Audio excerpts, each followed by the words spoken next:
Hello, everyone. Hope everyone can hear me okay. All right, let's turn the desktop audio on and start the call.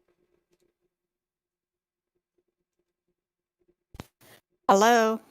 Hello, can you hear me? Yes, I can hear you. Awesome. How are you?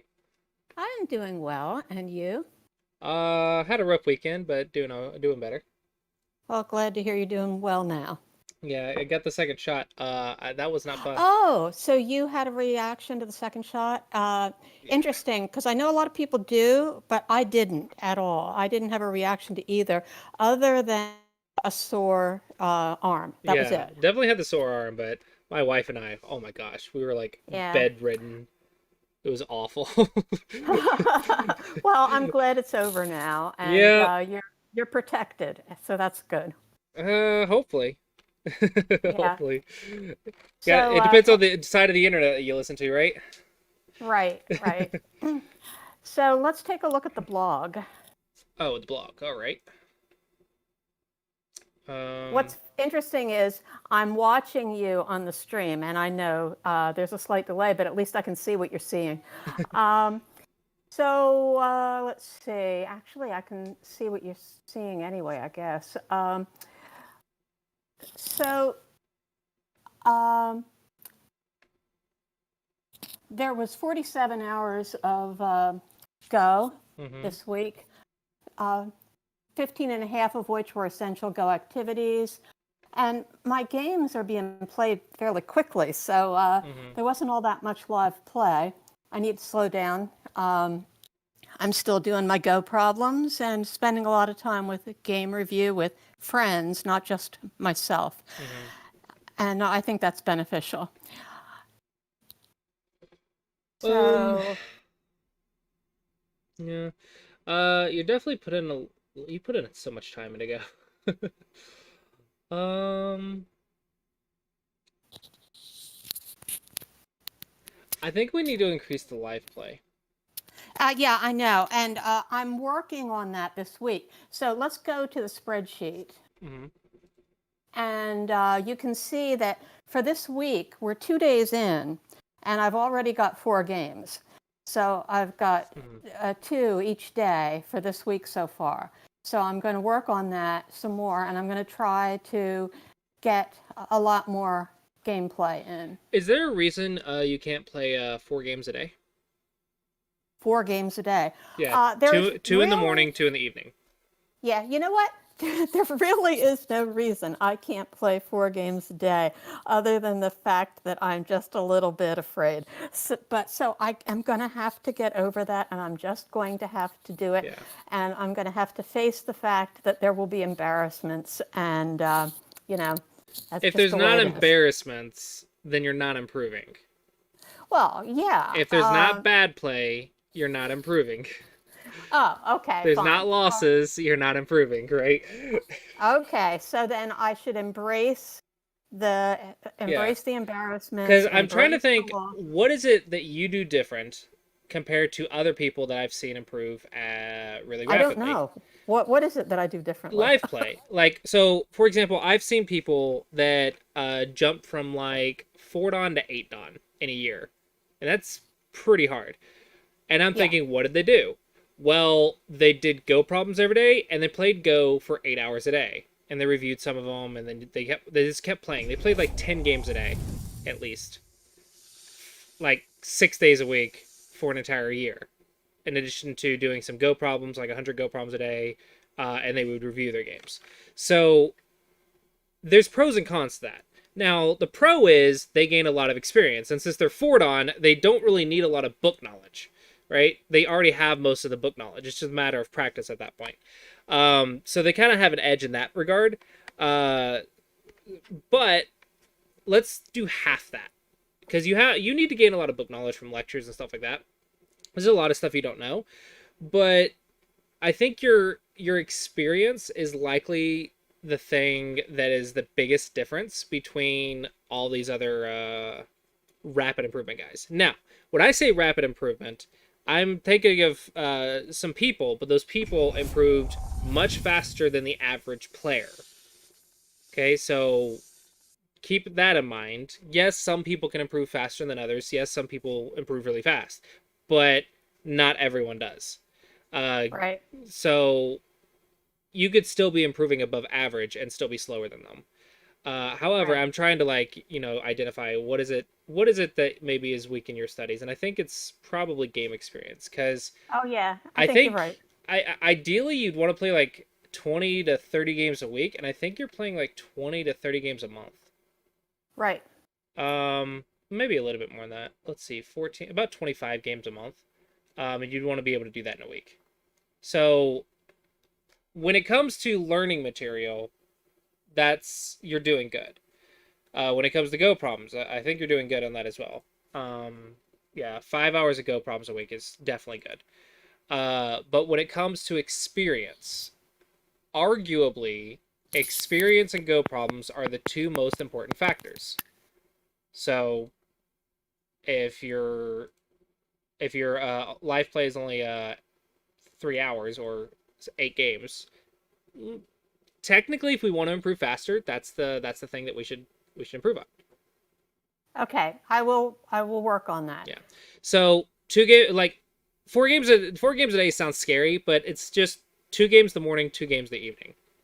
2 games in the morning, review them, take a break, blah blah, blah, watch lectures, take a break, eat, come back, 2 more games. Right? It's actually it's actually really minor to do if you don't have like a lot of distractions like a day job, a family, college, or any of that. Four games a day, 2 games in the morning, 2 games in the evening shouldn't be hopefully difficult. I I can do that. I can do that. Okay. Um, I think being involved in all the leagues is also kind of beneficial for you because it just forces you to play. And right now, I think the biggest thing is you need as much experience as fast as possible, right? But you also need good quality experience. All Right. right. With that, it looks like this week's going much better than last week. Yes. Oh, and by the way, it's kind of interesting. I've been playing on KGS now Mm-hmm. last week and this week.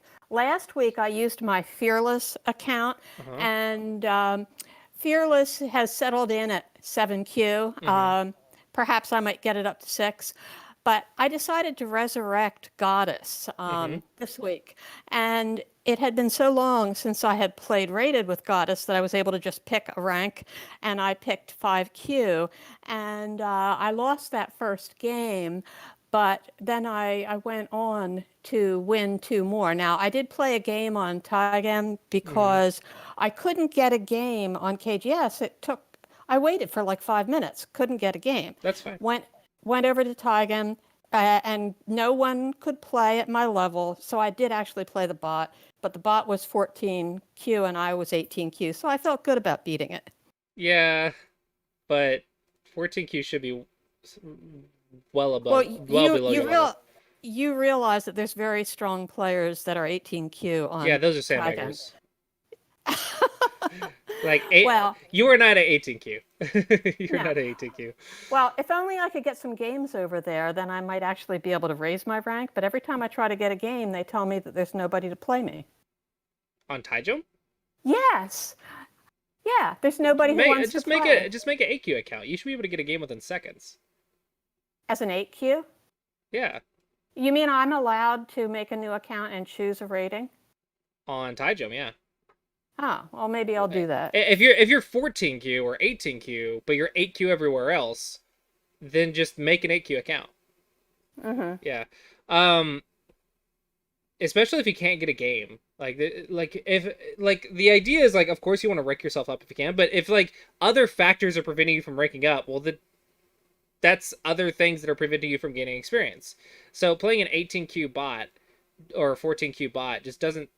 I mean, I feel to me I'd rather just play human, play an 8Q human. But by that point, I just wanted a game. Couldn't get one on KGS Yeah. and didn't really feel like going to But OGS. So by I did it. by that by that point, it's just like okay, just make an account at AQ.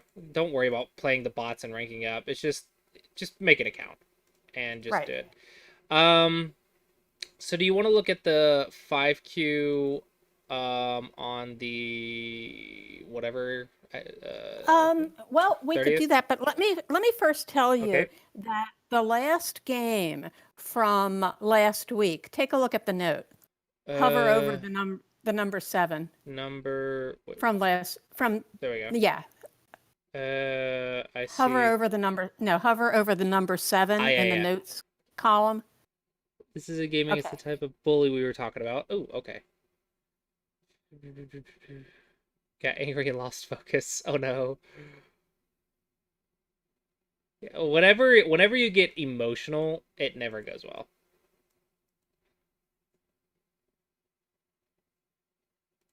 Now, if we were to review this game, I know it would look embarrassing, but it might be instructional for me, and it might actually be interesting for your audience.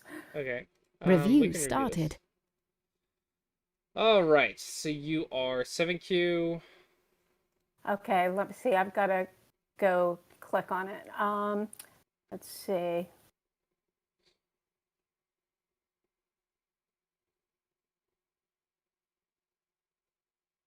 I was so busy watching you talk in the live stream, I lost focus. Okay. So black. Don't care. Good. All right. Now let's go on the left. Any particular reason you want high instead of low? No, there was no particular reason I went high instead of low. I probably should have gone low. Well, basics is low when we don't have support on both sides. Right. So high means you're going for more emphasis on the center. Since that you can't make a Moyo against Tengen, it means you're planning to attack Tengen. Okay. Just cap if you want to do that. Caps are our basic shapes, right? Caps, yes, are basic. This looks like you're just trying to play in the center of the stones. Yeah, I was reducing. Yeah, I mean, that's fine. But caps are one of the shapes that we know and we've studied. Okay, cut. Oh. Okay. We can just cut that. So yeah, right. we have a cutting point, but so do they.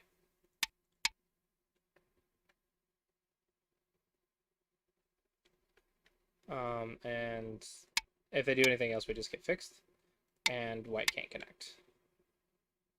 And as soon as white fixes, then we fix.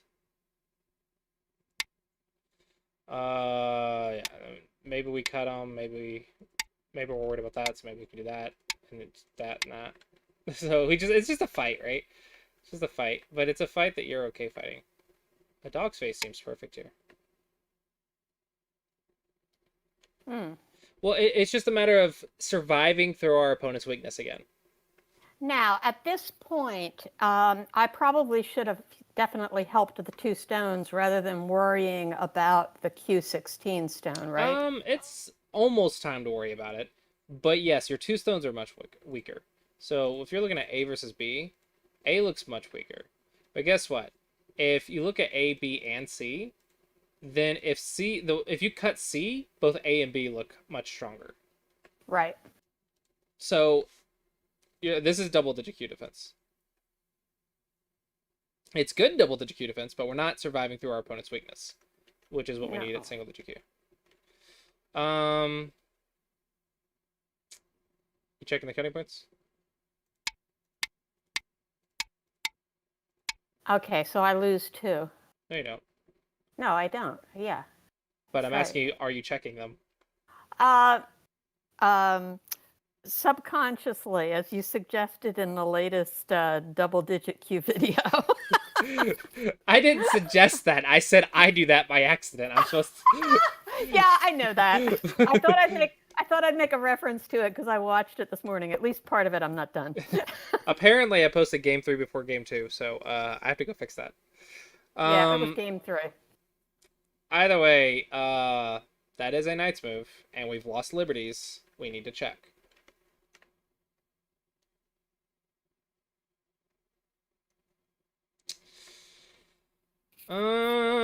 I get what you're trying to do, but it's here. Okay. Boom, boom, boom, boom, boom. Yeah. Bad. So I get what you're trying to do. You don't want to just block, so that's the way to do it. And it also cuts white. This is like perfect. And Okay, boom, great. boom, boom, boom. Now we just give up 1 stone. Right. And I can still walk in. Yep. If you really want to fix, here. That's technically Okay. the best fix move. It's just very single purpose. But if you're gonna like, this is a good thing. This is what you single digit queues mess up. It's double digit queues do single purpose. Just do it very, very well. Single purpose very well. If you want to fix, just fix. Single digit queue. Can we fix while doing something else? Like, okay, I want to fix while getting into the points. But did you actually fix? But yes, but I didn't do it properly. So if it doesn't actually do the job, then it's not clever, it's fancy, and fancy people go broke. So you have to actually do the job. And in this case, it doesn't do the job either, but I'm using my 1-point jump basics, which is give up 1 to break in, right? And make shape. So it still helps me stay connected to the reduction area. But if you're really wanting to just fix, just fix. If you want to do something extra, this is the one. So I understand what you're trying to do, but this just doesn't work.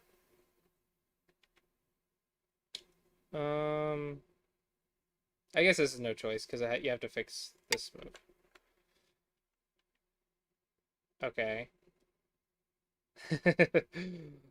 But what is the problem for white?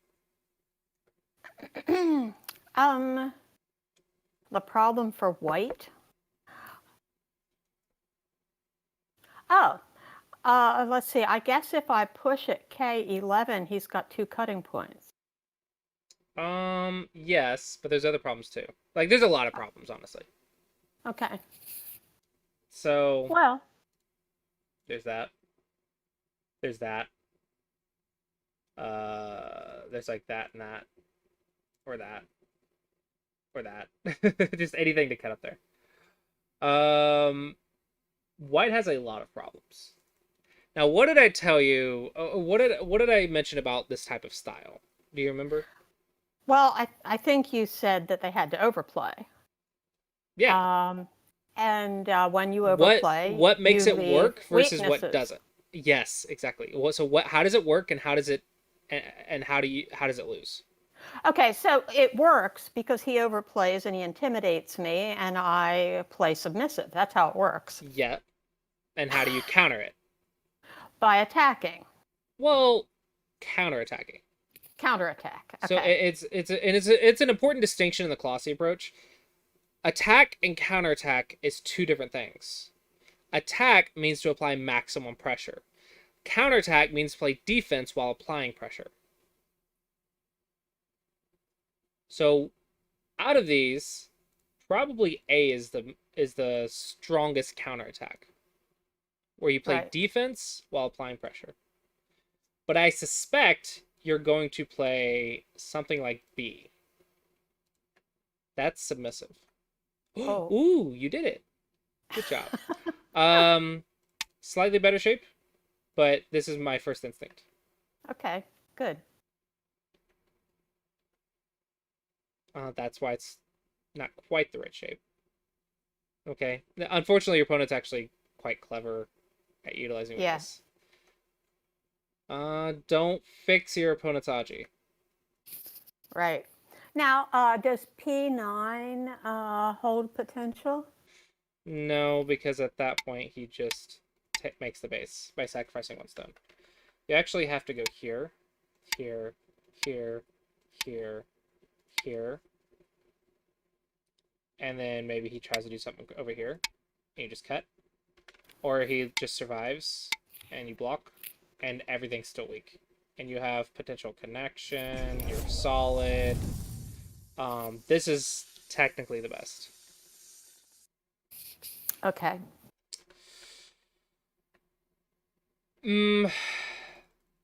This feels good because you're fixing yourself by using your opponent's Aji, so you're fixing yourself in Sente, but it's actually Gote.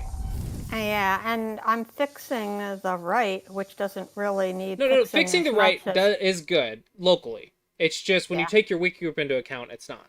So Right. here's the problem. If you fixed and then made life, That's fine.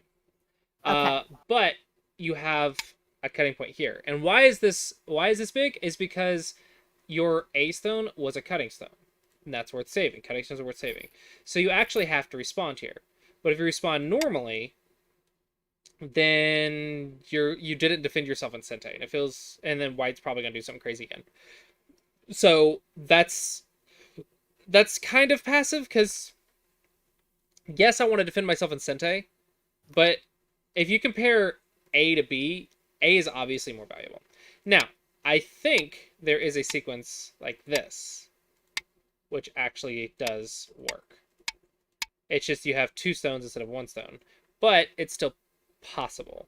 However, when you do this, this, and this, white's pretty much alive. But you're also alive. So there's that. So this might still be good. I think this is probably the best way to handle this. But I still think this might be better. But it's fine. You start getting into very specific reading. Now, to counter the style does require a little bit of reading. Now, how do we read? What is it that we read? Do you remember your rules at double-digit Q on the things that you read? You read cuts and life and death. Yep. Now, at single-digit Q, we want to do that in Sente. So we add on forcing moves. Correct? Okay. So Okay. I see cutting points and I see forcing moves. I see cut and forcing. Cut and forcing. Cut. See, that's how we arrive at our reading. And also at single digit Q, we should be able to visualize more stones than we could at double digit Q. That's how we arrive at this. Does that make sense? Yes. All right. Okay, how did you arrive at this move? Because I don't like this move. How did you arrive at it? I was simply trying to help my big group there in the center. Okay, so is this a base? It is not a base. All right, so we should be playing here, right? Right, run away. Mm-hmm. All right, and then let's apply single digit Q. Can we survive through our opponent's weakness? Boom, and boom. Okay, but at minimum, we should be playing our double digit Q basics. That got us to 9Q. Minimum is double digit Q basics. Minimum. Like, if we can't find the Aji, minimum is the 1-point jump. Okay? This is not double digit Q. This is actually really, really slow. This is making an I and making 1 point at a time instead of running away. And guess what? You're still not alive. If it's 1 move life, that's different. Right. It's only 1 I because M11 is not an I. So if it was 1 move life, that can be different. But making 1 I does not make you alive. In other words, anything that happens down here is going to be sent out to your group still. So this does not help you as much as running away. Alright, so white actually played defense. Okay.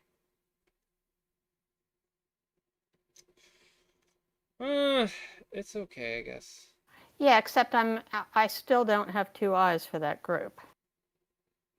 Okay, now here, what happens here is I start to play big moves, ignoring my weak group, and I end up with a dragon. Okay, so you can't really do that until 3Q. I know. What do you know how to prove or disprove if you can Tanuki a weak group? Well, I guess first you have to ask if it can be surrounded. No, you should know that it's a weak group. Well, no, I mean, I know it's a weak group, but I don't know whether or not I can. Is it going to die? Is it going to die? How do I know that for sure? Well, if you're white, can you do life and death and kill this group right now? If I was white, I would not be staking the game on killing this group. Right, so it's not going to die. Okay, so what is attacking? Attacking is gaining profit, right? It's forcing moves. Okay? So white will make forcing moves against this. And get profit. And get profit. I would think that M7 would be a move for white to keep it separated from the other stones. The judgment that you have to make to Tanuki weak group has to be that the big moves are going to be worth more than the profit in this area for the rest of the game. Oh, okay, I get it. So we're not even thinking about life and death because we're assuming it's going to live. Yep. But we know he can get profit, and we know I can get big moves. Mhm. So yeah, so you balance those two, compare them. Now here's the problem. You have to have very good judgment, reading, and defense, and you don't really have that until 3Q plus. Exactly. So why are we ignoring the weak group and applying 3Q basics? Because I'm too weak to ignore the weak group, so I should not be doing it. Well, I actually kind of agree with the Tanuki because white's too weak to attack you. But I don't think that's 7Q. I think that's like 3Q. I think All right. So I actually like this move a little bit, but I think it's not basic. You'd like it if Drooch played it, but it's not for me, right? I don't know if I'd like it if Drooch played it either, because Drooch is working on stuff like that. Drooch is having the opposite problem of you. So this is what Drooch is doing, and he's not playing defense. Yeah, he needs to defend. Yeah, this is probably a good move, but I want to understand the logical reason why.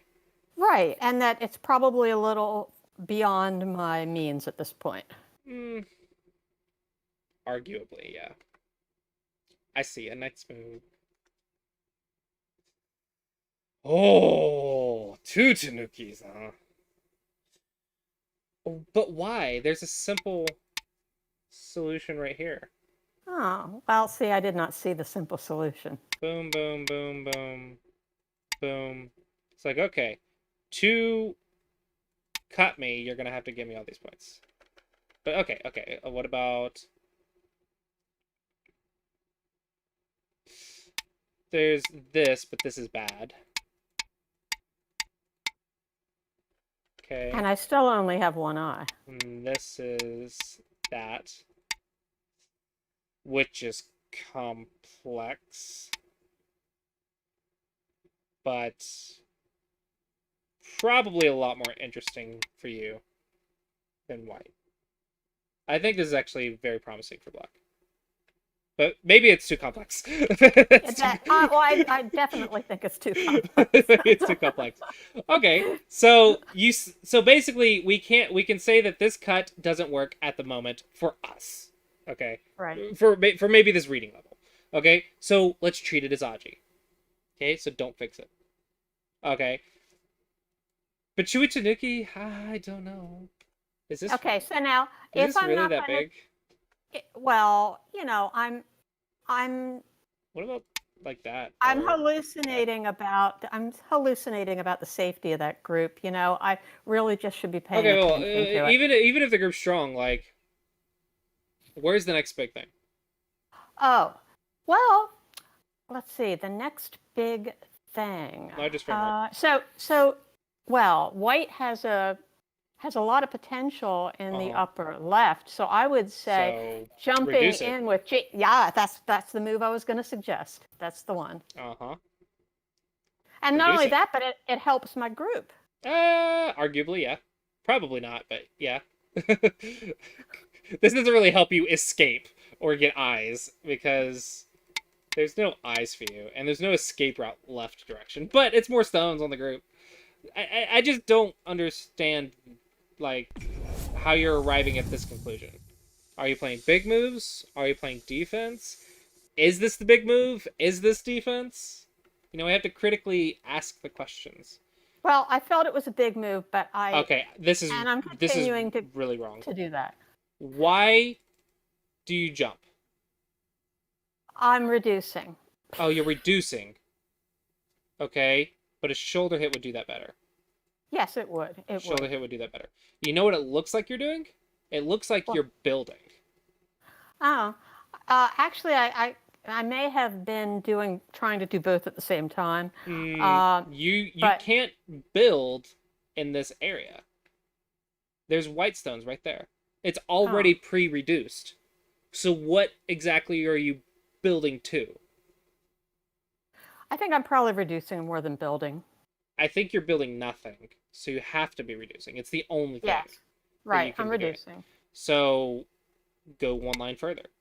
Right. That would have been better. I mean, my strategy here at this point was to make the bottom as big as possible and to get into the upper left and make my group live and reduce him so much that he'd be sorry he played the way he did.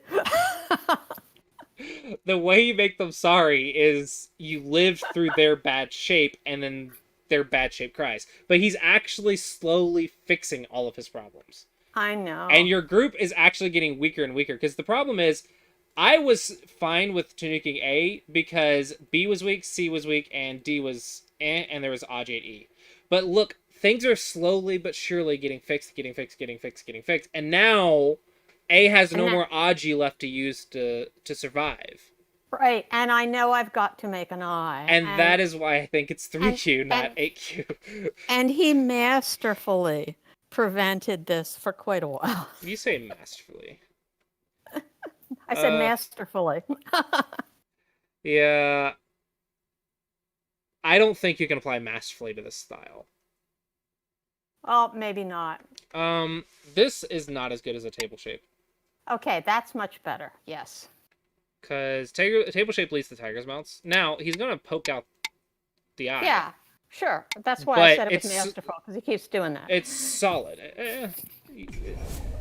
This is just more solid. Table shape is just better shape. You have to use good shape. Now you're playing that game where you put black stones all over the edge of the board and white tries to survive in the center. That's the game you're playing right now. That's really hard.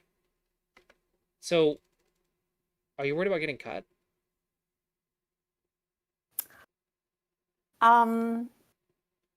Actually, that was really stupid. There's no way he's cutting it because there's J15 and there's K16, and he can't get both of them in a row. Okay, so this looks like you're having delusions of an eye right there when there's a false eye. Yeah, I know it's a What false eye. what should you be thinking about?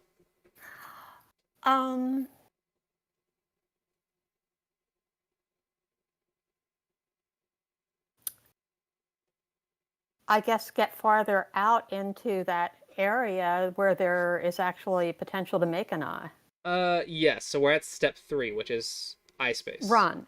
Well, I'm No, running. No, step 2 is run. We're at step 3. Oh, okay. You are surrounded. Right. Okay. Now You are surrounded. there's base potential along the top, so a move at H16 would get me closer to that base potential. I agree. Something along these lines. Right. But the idea is you want to run or go towards eye space. Or Right. potential eyes. Okay. Oh, this is a chance to run and get a dog's face. That's better. And what does dog's face do? It leads to a tiger's mouth. What is a tiger's mouth good for? Making eye shape. Right? Right. So good shape here. 2 space is about running quickly, not about making eyes. Do you want to run quickly Okay. here? Actually, I'm much more interested in an eye, so G12. I agree. And then boom. And then boom. You're alive. Yes. Oh, that's so much better. Well, yeah, you're pretty much alive. Almost. Almost. But that's for running fast, not for making an eye. So you're using the wrong shapes here. Yeah. So I think your defense is unfortunately not strong enough for dragons. You're about to make a weird shape, aren't you? Oh, good. You made dog face. Now, That's of course, that. this is potentially a false eye now at this Yeah. point. So why are you defending it instead of following up your move? Yeah, that's better. Or D9, does that hold potential? If you can squeeze, but I was threatening to escape, which is goes back to step 2. If you can like squeeze C10 a little bit, but I'm worried you're just giving them points. But you still have to come back and play this. This move is just wasted. It doesn't help you. That's a pass. No, what? No, no. I know. Look, I got to tell you right now. At this point, I'm angry, and I get angrier, and Okay, I've okay. Are you angry at discovered. him or are you angry at you? Um, I'm angry at him, but I should be angry at me. Okay, okay. But Why are you angry at him? Is it because he's attacking you? uh, because he's that kind of player, you know. Uh, but what Well, I'm trying to tell, that's just playerist. I know what I know. What I'm trying to tell you is, I know there's a bunch of mistakes moving forward that Okay. have a lot to do with me being angry and just being stupid. So Well, expect it. so here's the thing. Once we get angry, we lose. So we need to identify why did we get angry, and then rationalize the anger away. So that way we don't get angry in the future. And we have to do that like probably tens and dozens of times until we can stop being angry about the style. Otherwise, we'll never beat the style. So here's the thing. I think you're angry because his overplay worked. Right. But what did I tell Drooch? You should be thankful that someone's willing to play badly to give you a chance to learn how to counterattack. That's true. This is a learning experience. Every time you play this type of player, it's a learning experience. Why? Because a stronger player says that this is bad. But guess what? It's not bad at your level. It's just only part of the skill, not all of the skill. Okay? So this type of style is more about using like 1/3 of the skill. It's just using that 1/3 really well, which is attacking. It Right. only attacks. It only knows attacking. And sometimes it'll play big moves. But it's pretty much exclusively attacking. Well, guess what? Over attacking is something that you need to learn how to deal with. But most players don't know how to over attack because they don't know how to attack. If you knew how to attack, you'd probably win at this level. Because over attacking wins at this level. Because people don't know defense. So whenever you do this, you're like, oh, I need to learn defense and get stronger at defense. You beat the style with strong defense. Okay, that Because sounds good. so it should be like a learning experience, not it's not like the style shouldn't work. Well, like, what if you had strong defense but bad attacking? He has good attacking and bad defense. How is that unfair? It's just attacking is more annoying to deal with than defense, right? Right. So Right. it's not that they're bad players. It's just they only have part of the problem. Oh, Now here's the thing. actually, Hmm? what I have to do is the next time I'm in this situation, I have to keep a cool head so I don't give him one more advantage. Yes, exactly. Now here's the thing that I also find a little bit funny.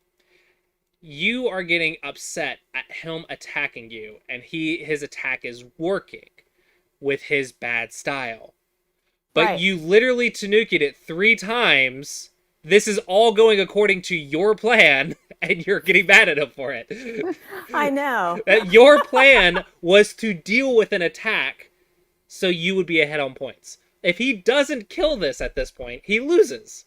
It's literally your plan. Is Okay. you can't kill Well, me, I'm going to make points. okay.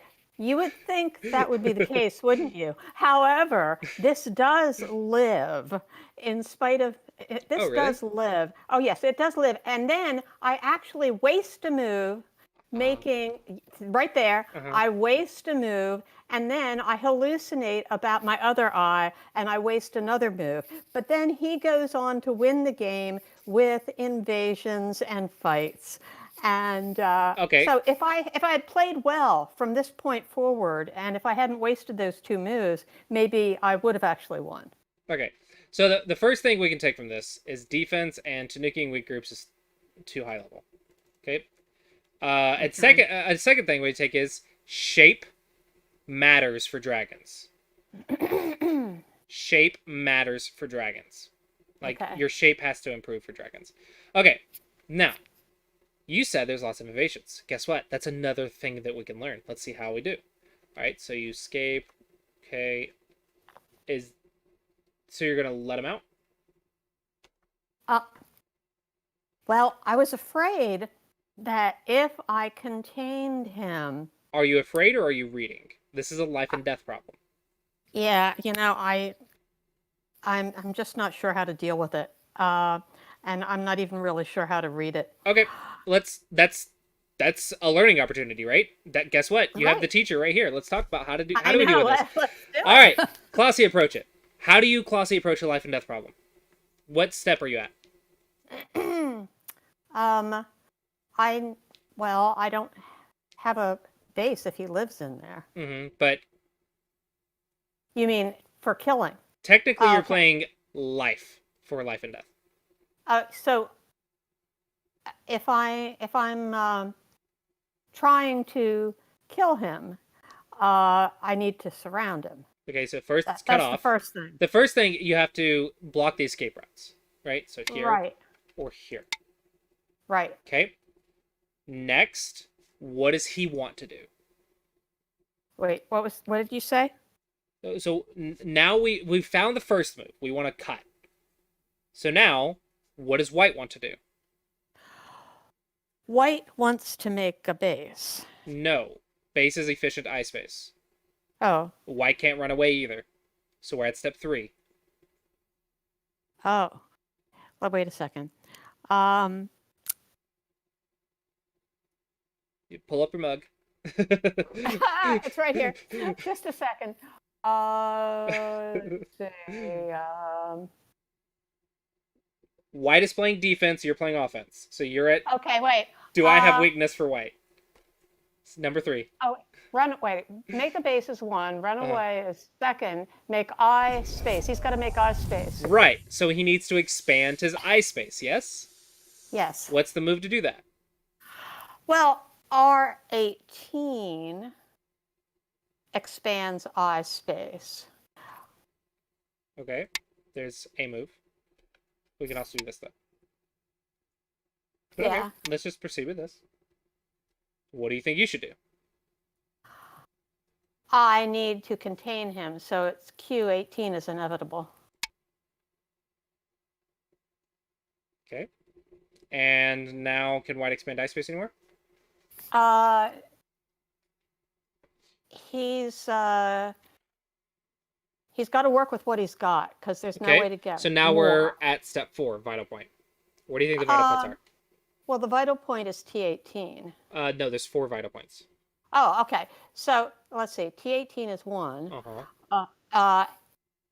S19 and S18. And, well, the only one that seems likely to me is T17. Yep. Okay. Vital points are usually Tiger's Mouths, Panukis, 1-2 points, stuff like that. Right. Okay. Now. All right. Okay. Let's go through one by one. All right. Now we need to visualize all this, but we'll play through it. So if White goes here, what do you do? S19. Is that dead? I think it is. Yeah, you should be able to just visualize from here. Yes, I think it is. Okay, let's go to 2 here. T18. Is that dead?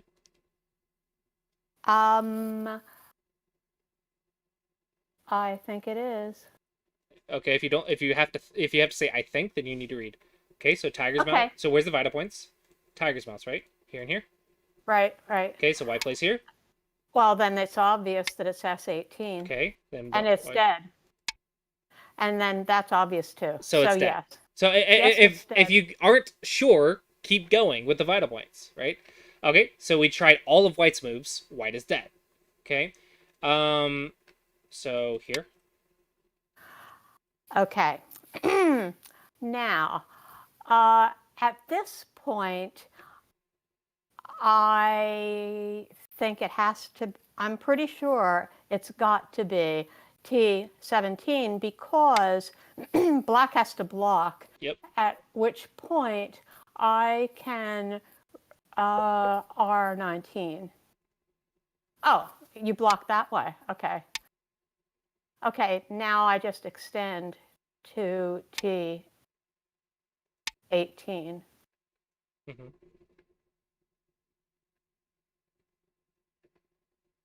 So is it dead?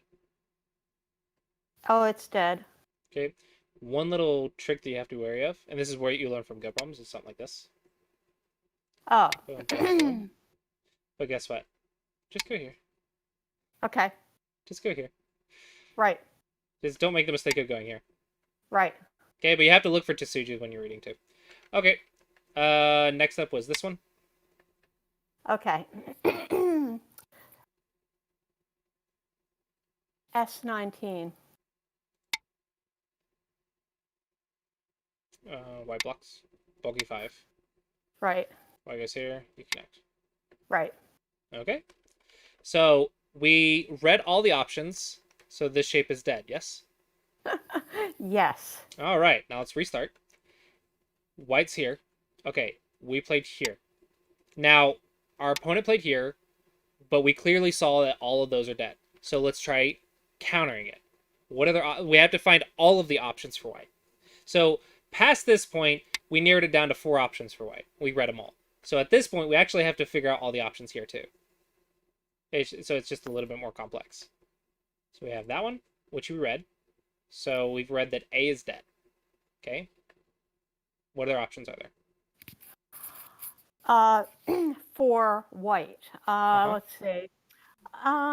There's one more expand eye space, and then there's one for vital point. Vital point. Well, T18 is looking like a vital point to me. Not really. Nope. Okay. It's interesting. So we can add that. We'll just add that. Fine.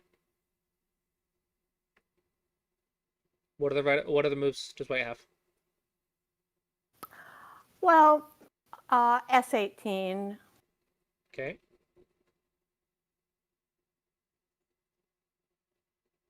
You're missing the Hane. Oh, white's Hane. Yes. Yes. Of course. All right. Now we got to go through all our effort again. Okay, so we've already said A is dead. We just play here. Okay. So usually our vital point is their vital point. So let's try playing our move. Okay. All right. I think I have no choice but to block at P18. Now.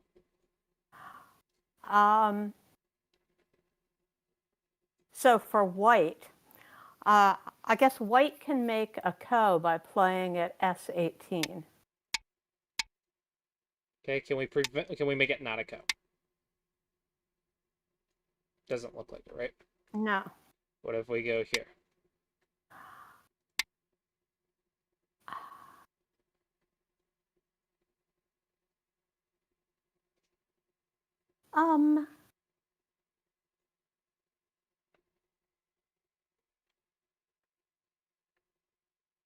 So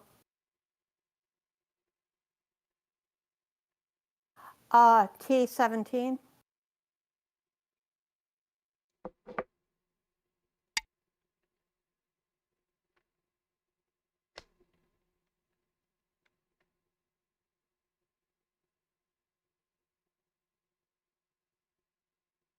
Then I'm just gonna cut you. Okay. Let's see.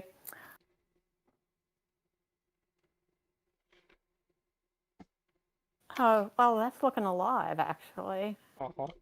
So it's not good. See, ko is the best option here for white. Right. If we look at this one, I believe it's just reduce eye space, and it's dead or dead. Right. Yeah. If we look at this one, it's this, or this. And that one's just that one. So it looks really hard, right? But honestly, it's not that it's hard. It's just time consuming. But this is what this is what you're supposed to be practicing with life and death problems. What do? So first you have to turn it into a life and death problem by blocking the escape routes and reduce the eye space. Okay, so when it's like at this point, you have to think, okay, so this is a life and death problem. Now technically, this is like Dawn life and death. The less stones you have for the life and death problem, the higher level it is. So you need to reduce it. You need to simplify it for yourself. You need to give yourself simpler options. So you need to like narrow down the options to just expand ice space and reduce ice space, and then Vita points. Vita points are just 1-2 points and Tiger's Melts. Okay, and once you narrow it to that, then it's just a matter of picturing each one. Now, the more you do it, the faster you'll get, and you can recognize that much faster. Right. But that's how we do it. So it's not that we can't do it. It's that we need to just take the time to do it. So guess what? Now is a great time to sacrifice a BYOB period and read it. But you're like, but you said I didn't even know where to start reading. Well, that's the problem. Yeah. The first thing you do is check the cut and see if he can expand ice space. If he can, then you say, can I reduce first and then cut? No. Can I reduce first, let him escape, and maybe make 2 eyes? Or threaten 2 eyes and maybe try to cut. Yeah, see, what I was trying to do was to leave myself enough space on the upper side to get 2 eyes. 1 stone jumps 2. A 2-space jump is just a box 4. So you have to have more than just there's not enough space. Yeah. So if you don't do something with these 2 stones, then you're not going to have enough ice. That's not enough ice space. You can just reduce that. Yeah. Now, the position that we were in when we started this exercise, is that something that a strong player would look at and just know? I wouldn't just know the answer, but I would definitely look at this move because the 3 stones are surrounded and there's a lot to read in there. So if I was white, I would absolutely look at this and read it out. I would also look at this move, and this move. So I should have been throwing a stone in there sooner. Yes, but you were dying. So Right. So at this point, instead of playing here, yeah, this would be a really nice move to play. Maybe here or here. If you can't read out the life and death, you need to make it a simpler shape. But what I don't want you to do is be in a situation you're like, I don't even know how to start. Well, that's bad, right? So if you get here and you're lost, what about that? That could just live, maybe. Right. I don't know if it does, because that. Well, there's that maybe. Oh, it's a co. Yeah, I mean, there's a lot to read in here. Like that's a Dawn level problem. That's probably like, I don't even know what level that is. It's really high level problem. It's because the amount that you have to read, and then you have to read that in overtime. It's really hard. It sure was nice to go over the possibilities. So that was cool. So you have to, when you're at this point, you have to simplify it for yourself, because trying to read it out at this level is probably not going to work. But you have some simple rules that you can follow that are right most of the time. Cutting your opponent and reducing their ice space and expanding yours. Right. So at the minimum, you should be able to visualize that much or that much. Yeah, I think that if I'd started with that move 1 and I'd ended up in a position where it was almost an L shape, I think I could have gone on from there. Yeah. So here the problem is you didn't know what to do. That's the issue. Right. I did not. It's not that if you could read all that, then your reading would be really good. But that is just more life and death problems, right? That's why we practice. Here, I think you need to recognize that you're going to die, and so you have to find this cow, which is not an easy cow to find.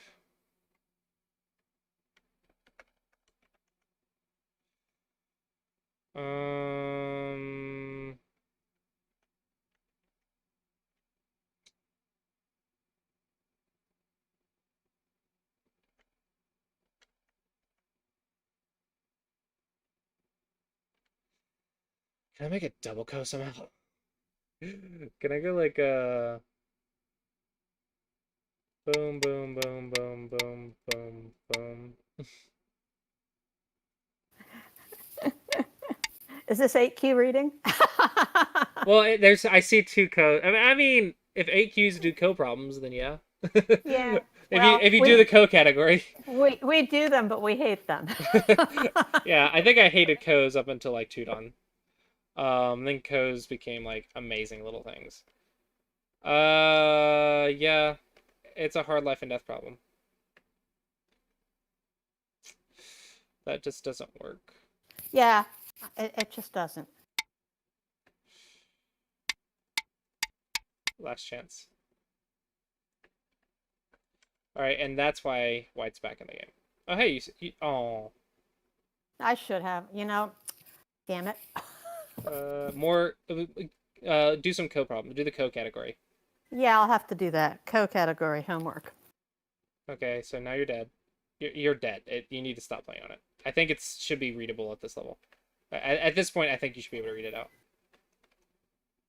Yeah. This is just desperate. Okay. Does he invade again? Oh, another invasion. Boom, boom.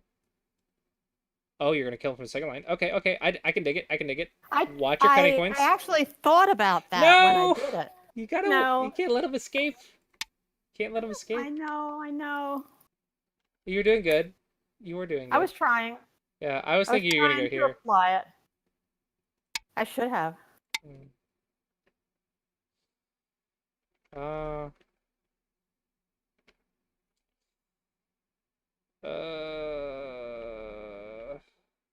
No, he's connected and now he just escapes. I know. Oh, he didn't. What? Why not here? Oh, maybe he sees a cow. Maybe he sees the cow. But still, it's a cow in your opponent's area. It's pretty good. Ah, that's bad. Don't force that exchange. Yep. Your life and death. That's the problem. But there's actually a simpler way here. It's just here. And then you go second line.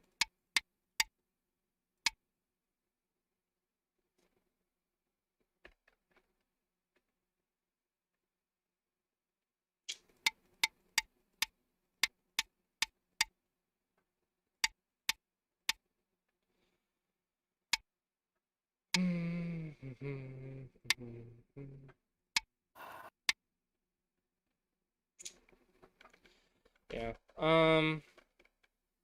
This one is the one to kill, and then you go second line. This one sometimes works, but you have to be wary of that escape route right there. Yeah. And then that's annoying. Did you consider this one? Just stopping him from getting in the corner? No. Because it's harder to make eyes on the side than the corner. Yeah.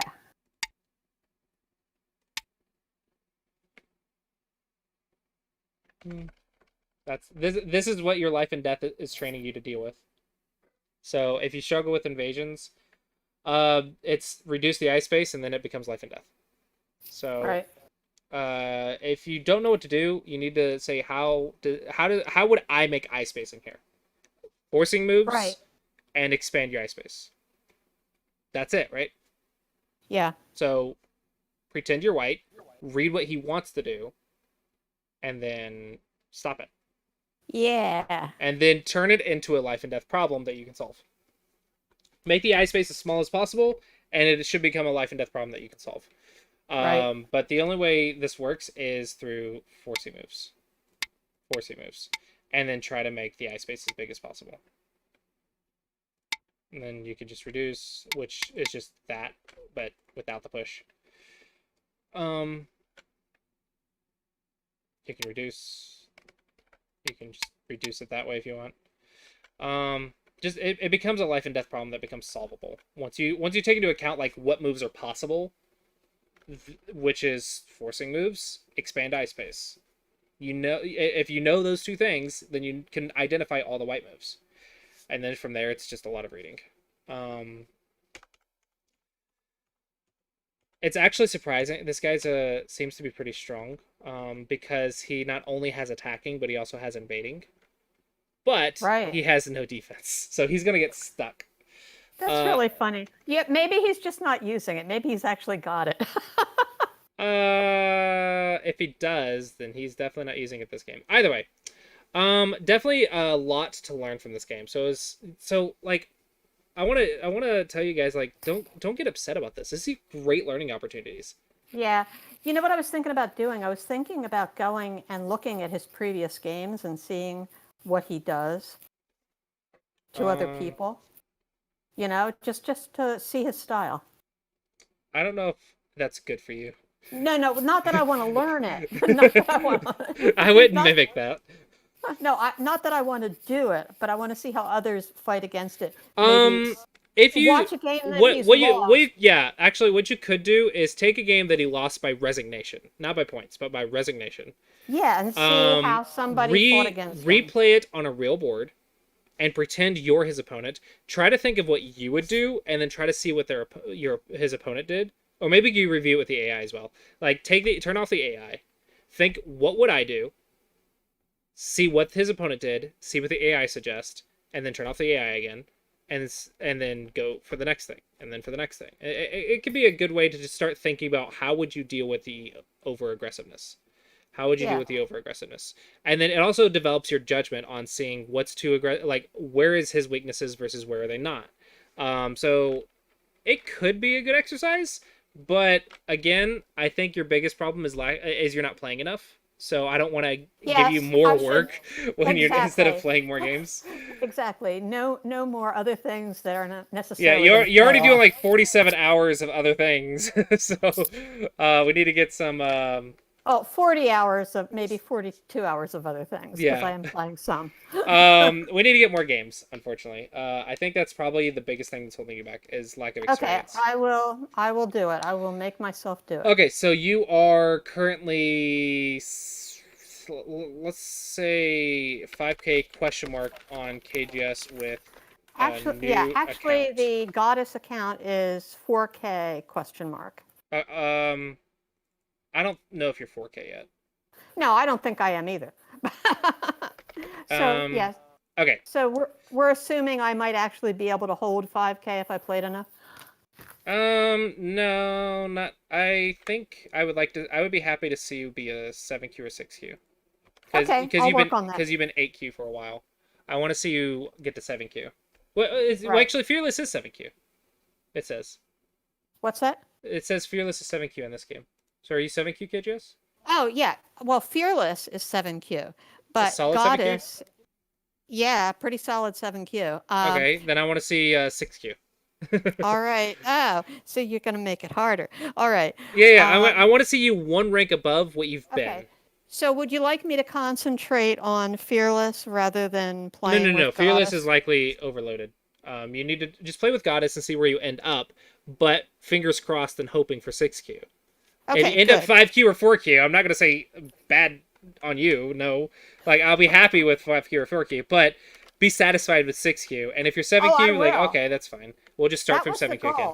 That was the goal. That's why I started with 5Q for Goddess, because I'm hoping to end up 6. So notes for this lesson is don't forget the idea of living through bad shape for defense, aka counter attacking.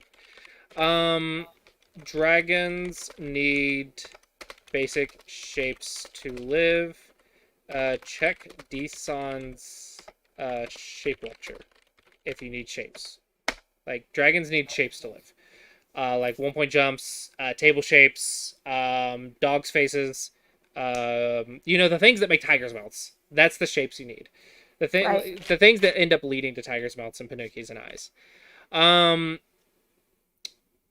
Tanuki. Tanuking? I don't know how to spell tanuking.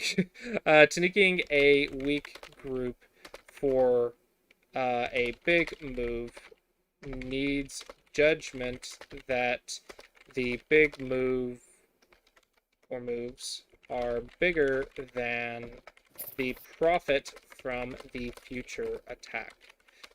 This is likely 3K plus. So I don't know if I'd advise that.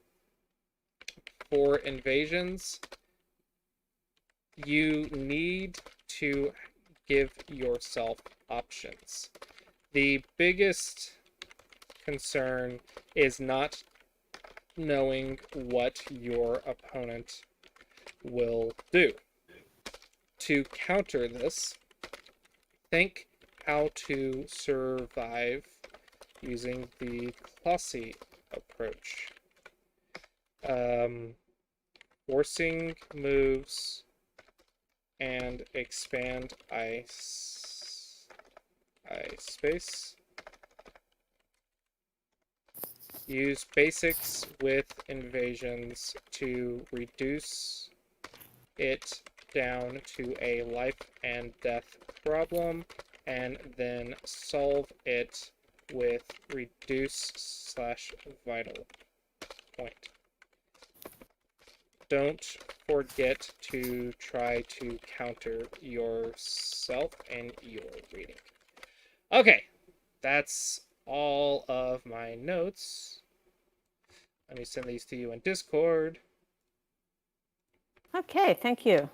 All right, lots of notes from this. Yeah, told you these games are a lot of stuff to learn from. Like you learned not Yes. only like the super aggressive, how to counter the super aggressive. We also he invaded you as well. That's two learning experiences for one loss. And life and death, everything. Yeah, It's all there. yeah, lots of stuff to learn from one loss. So yeah, And it's a and useful homework, loss. 4 games a day. All right. Yeah. Let me actually make into that. Homework, 4 games a day. Let's just say 4 games a day /20 games this next week, because that's just 5 days a week, like Monday through Friday, 4 games a day. Okay. All right. And we're out of time, so unfortunately, we don't have time for questions. But hopefully, you found this lesson helpful. Well, thank you very much, and thanks for the overtime. I appreciate it. Have a good one. Thanks. Bye-bye.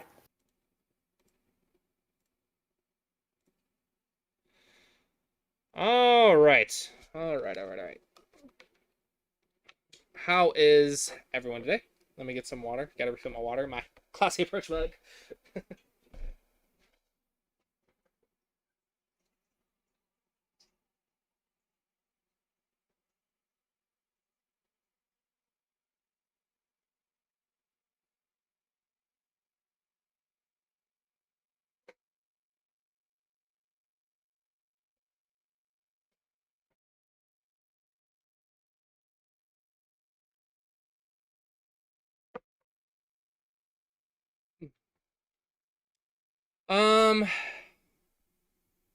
Hello, Ice Strike. Yeah, so you can join from Discord. So I'll go over this again. I've been going over it kind of all week. I wanted to multi-stream to YouTube, but Clausius is affiliated. So in order, hello Introvex, I'm sorry. But Clausius is affiliated with Twitch, and being affiliate forbids you from streaming to multiple platforms.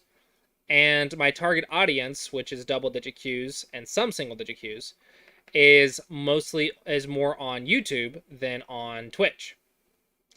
So I'm trying to go where the audience is, because Twitch has a lot of single-digit Qs, and that's fine. But I also need a lot of double-digit Qs. So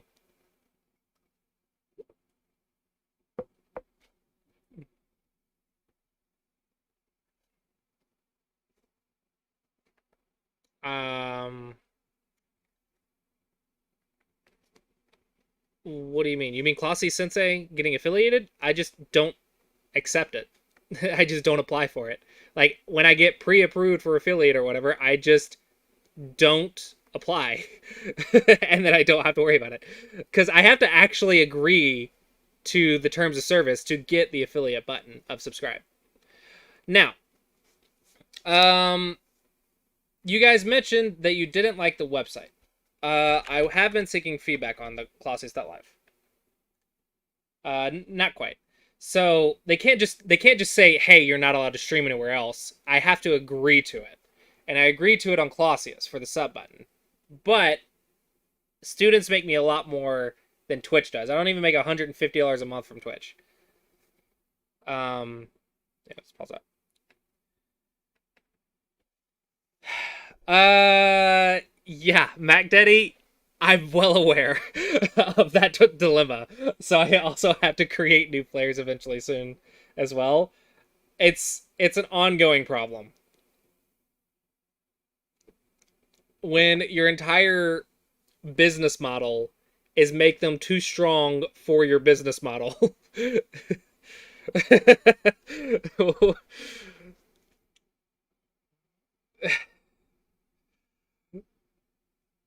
um so the website is a very simple outline. Um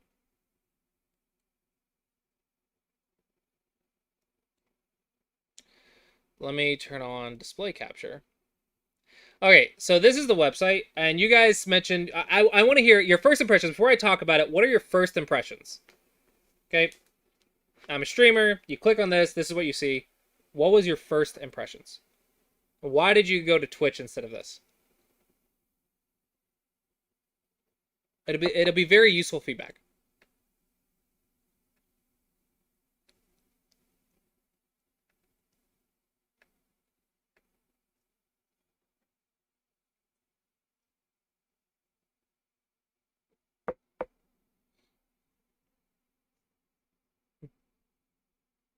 It needs a night mode. Okay, so I just need to not have a white background. Okay. First off,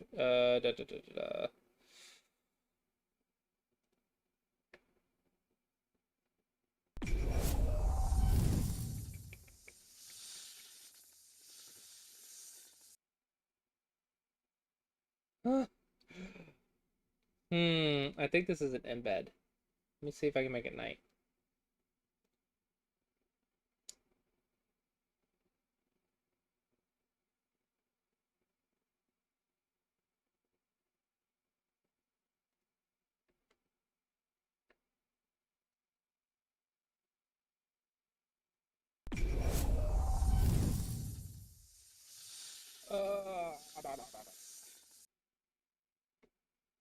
Okay, so that's not easy enough to do. Let's try. Oh my gosh, go away. Oh fudge, I've made a mistake. I can't get rid of this. I can't get rid of this. Refresh. Better TTV does not work on that. Um,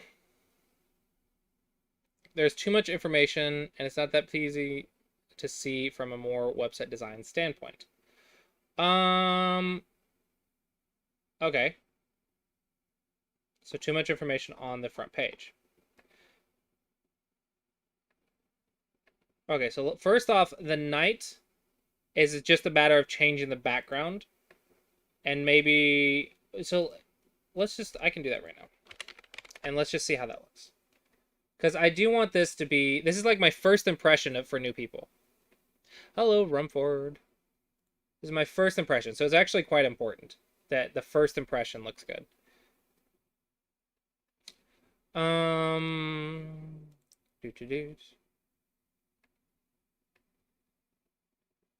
Okay, so this section right here,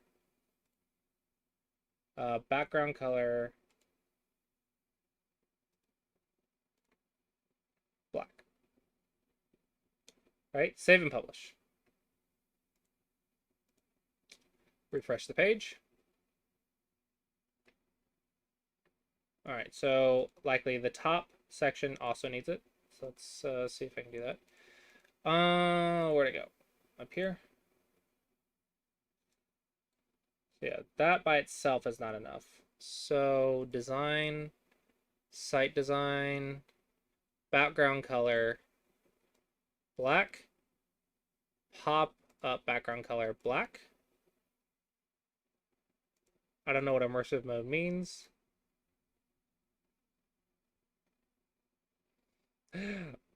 Okay, now I need to change my font color. That's gonna mess up a lot of stuff. Heading color, I want to be white. Body text color, white. Save and publish. Let's just simple fixes. How does that look? All right, black chat, black background.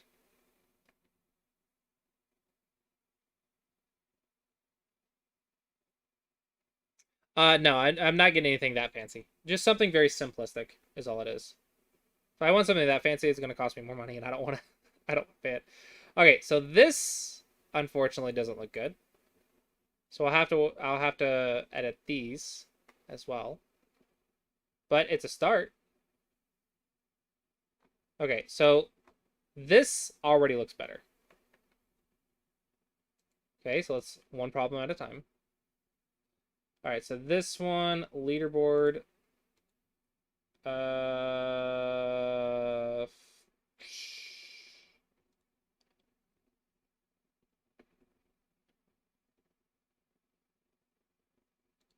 nope. Could upload a background, a black picture maybe. Section.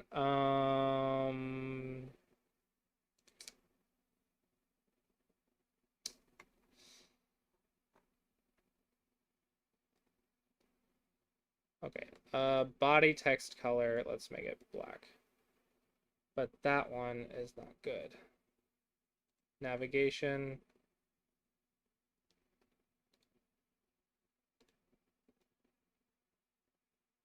That's cool.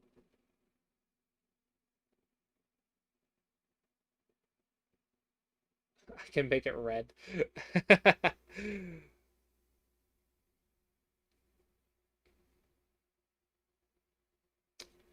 I'm so bad with colors. So I want it to just be black, but I want the title.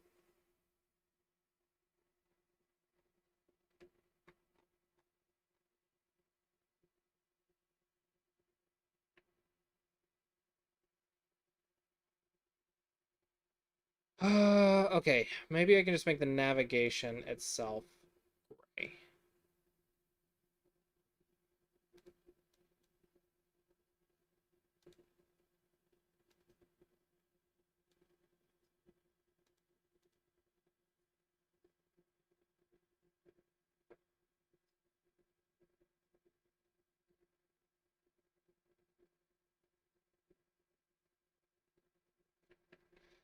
Button text color black, button border color, blah, blah, blah.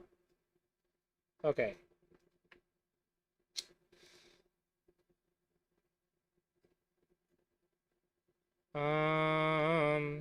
So you said I can make it darker, so dark red. Too dark. Right there. I don't know. Red isn't really in my theme, though.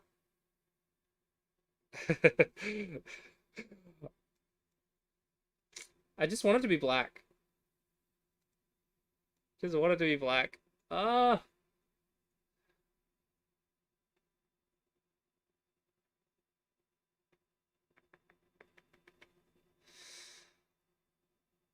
want all the text down here to be black, but I want this to be white.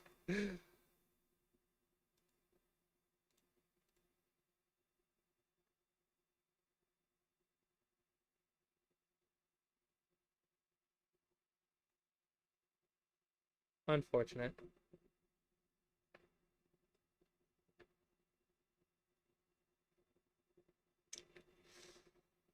Okay, let's save it like that for now. At the very least, that gives us a dark theme right there. Honestly, this top part looks good. Like, just this part looks decent. Just this part looks decent.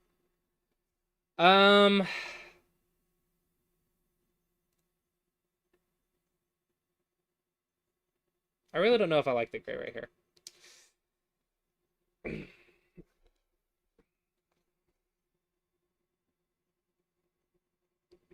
Now, going on down. Now, you mentioned this is too noisy. Okay. My reason for it was to give all of the stream relevant stuff in one location. So you have the donations, merchandise, blah, blah, blah. But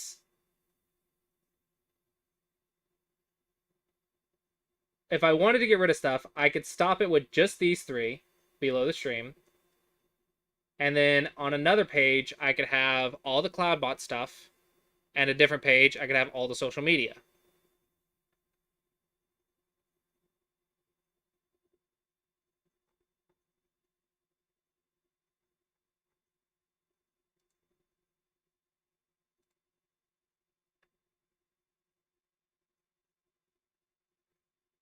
Okay.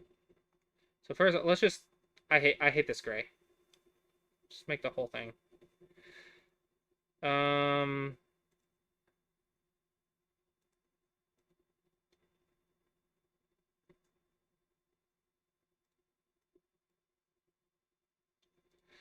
White.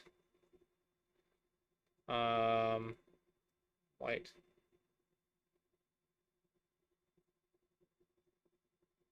Navigation, black. Okay. And the problem is with this section. So just get rid of that section entirely. Get rid of that section entirely. I guess just get rid of that section entirely. Just the less is more, I guess. Do we need the commands? No, it's just less is more. All right, here's the tricky part.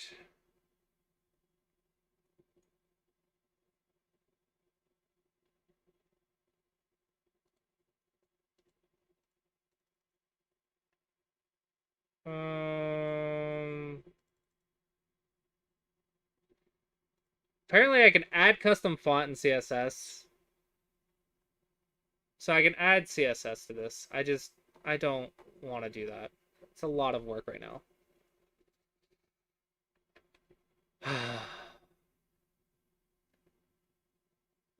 But it would be bats. I just explained this earlier. I'm trying to multi-stream to YouTube as well.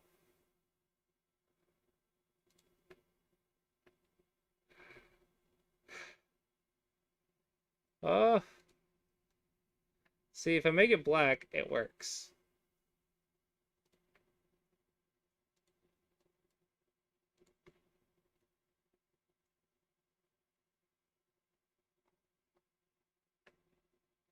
But up here is its own thing. Why is the header in the same thing?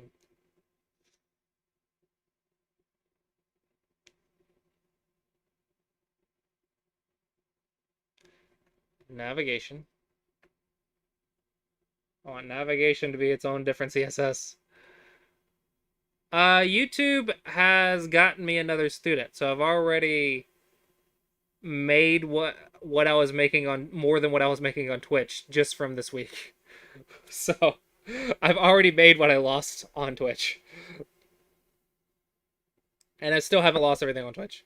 Yeah, so yeah, it's not nearly the amount of viewers as Twitch, but it helps me get students, which is important.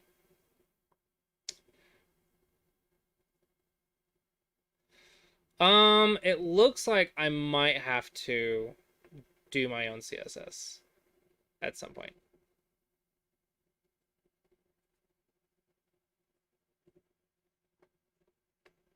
Because everything looks good except for these two right here.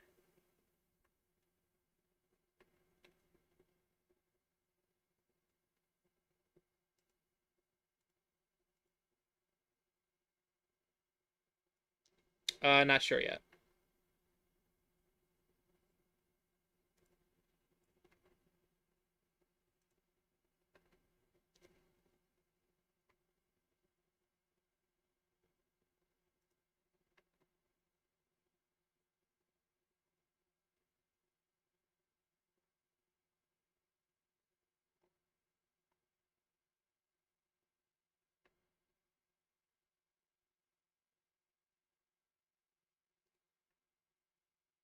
Custom font in CSS.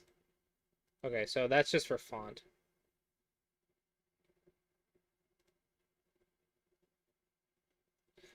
Ah, this sucks so much. So either that looks good or that looks bad. That doesn't make sense.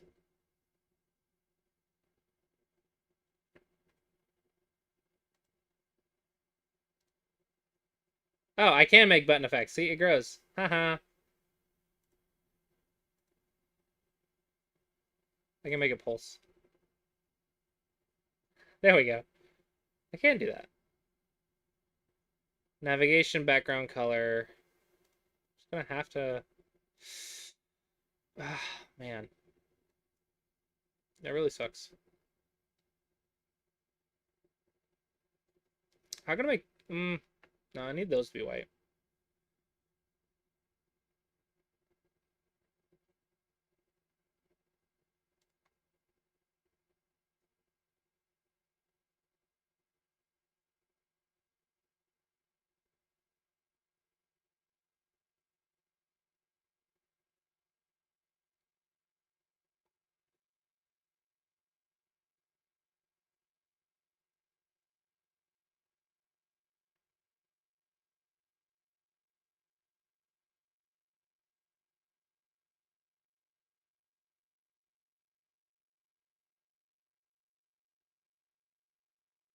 What about that?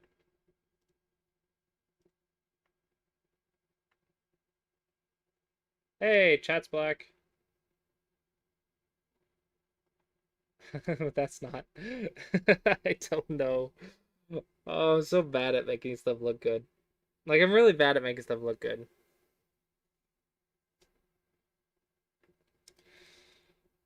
Oh, man. Okay. Either way.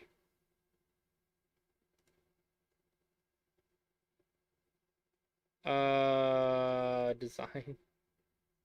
No, I need content.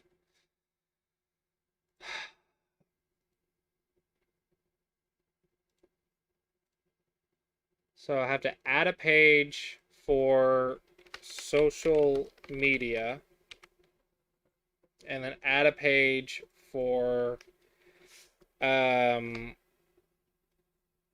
loyalty rewards. And then add a page for Twitch chat commands. That's a lot of pages. Hello, Terry. Okay, so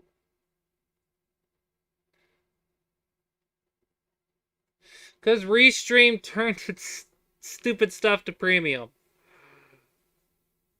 Restream like stopped doing the restream. I checked that first. That was the first thing that I checked.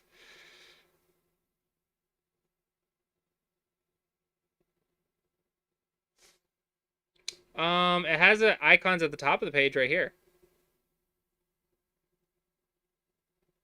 But where would I put my Discord? Wait. I might be able to add Discord.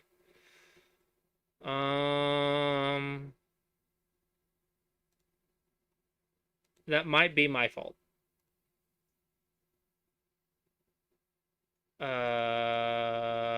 Discord.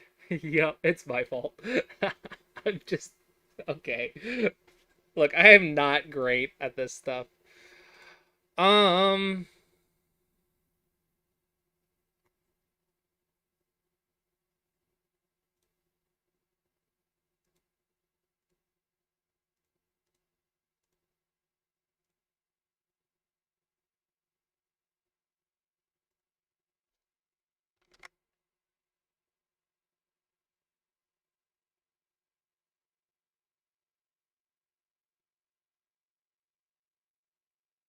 there it is.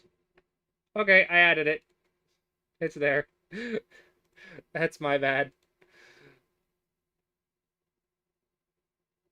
Bats, this is just me being stupid, and chat is helping me.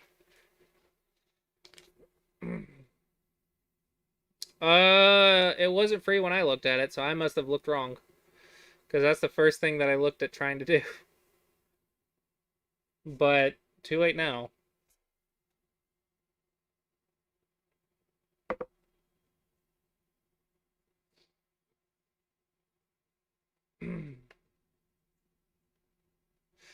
Join is basically the same as Twitch subscribe.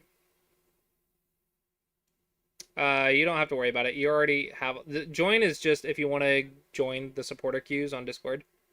But Patreon also does that, and so does Twitch subs. It's the same thing. Okay, what page am I on? Twitch chat commands.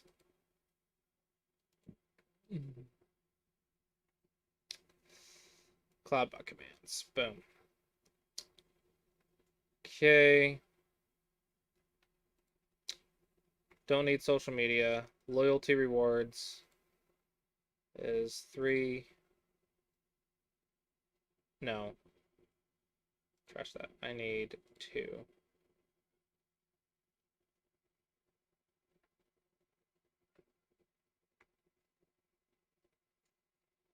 That?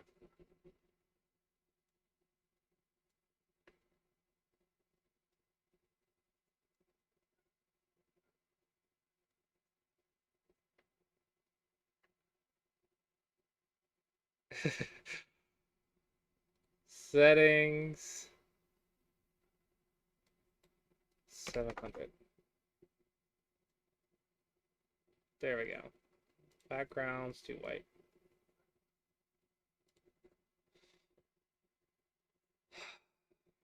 I'm sure this is much more customizable than what I'm doing.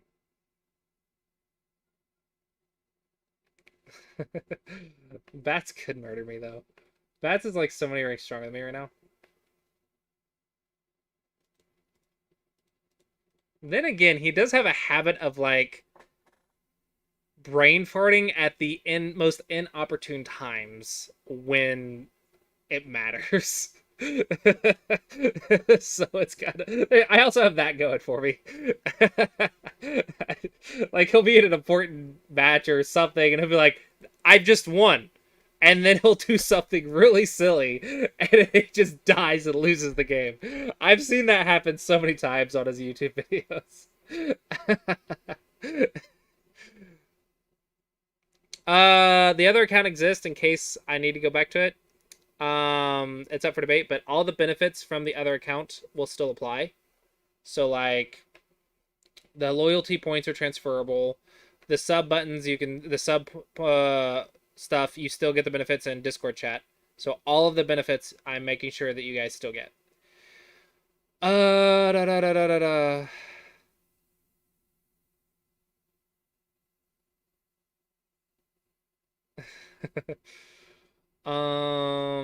Manage my site pages, so I don't need social media. Okay. Delete social media. Yeah. Okay. Save and publish. This is now what it looks like. Here's the main page with donations and merch. That's it. Click here, you get like 1 million. Oh my gosh. It's freaking black letter. Can't see the freaking text. Why not? Design, navigation.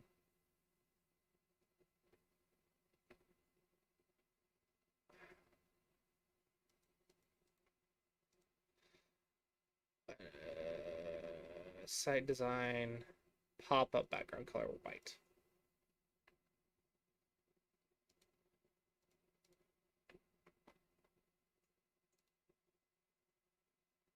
Try that again.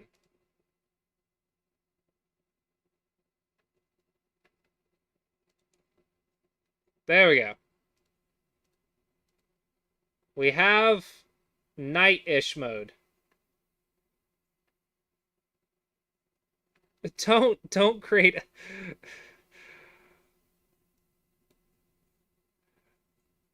don't create drama between YouTube and Twitch chat. Need to be encouraging. Twitch chat commands, loyalty rewards, schedule, Cloudbot. Wait, but I have loyalty rewards right there. And that just looks better. So turn off CloudBot. CloudBot doesn't need to be a page.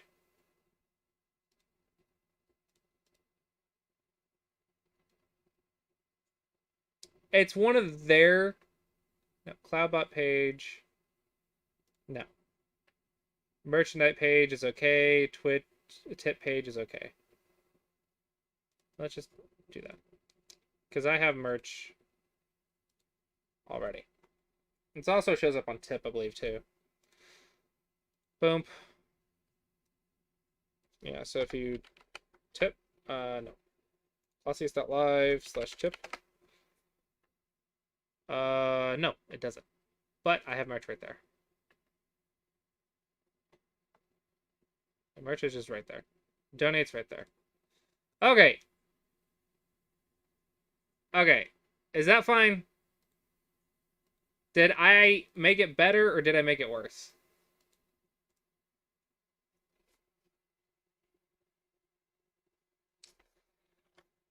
The purpose of this is to have a good first impression and have content relative to me instead of to Twitch. And to make it so that way all of my interactive stuff is easy to use.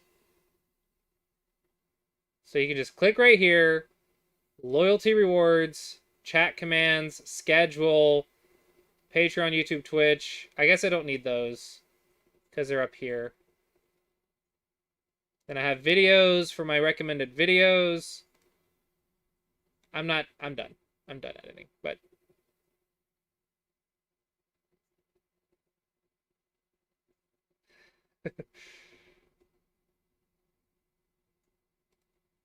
but hopefully that looks decent.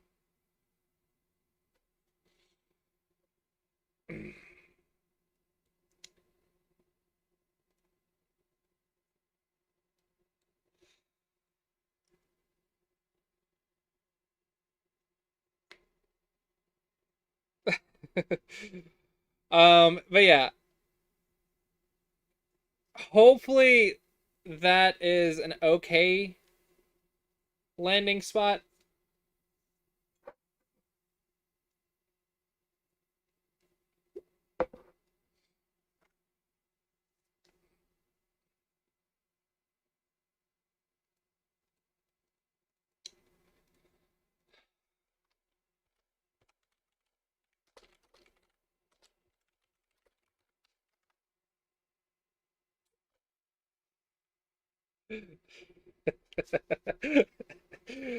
Oh, 8-ball. Yes, Pac-Man, the points are transferable. Just, like, let me know when you want to do it.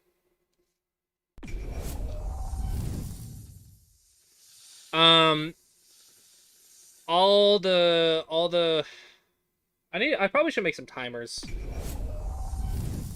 that show that, like Colosseus.live.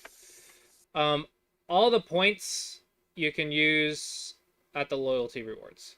If you want your points, then just let me know and I'll spend them on, and we can just let me know, and then we'll do a thing where you can spend it on Colosseus, and then I'll add them to you on here if you want. And then yeah.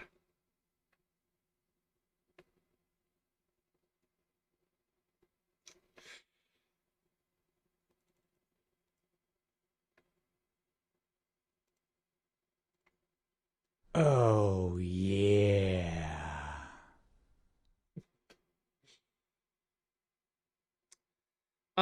You just go to the old account.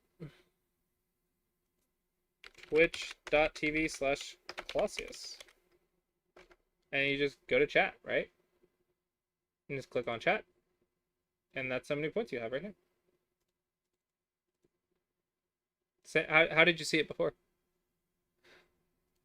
Okay, I think I have fiddled enough with the website.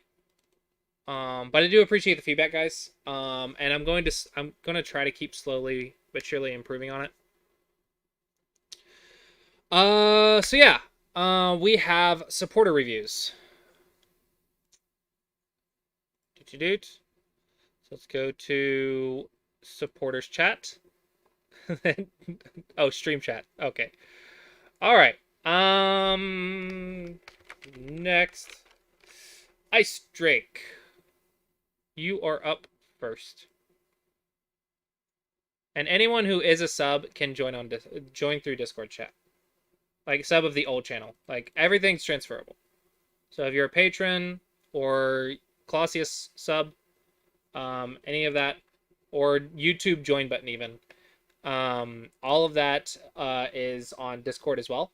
All you have to do is make sure your Discord's hooked up to your account, and you can just type the join command. Review all right, started. viewing for white.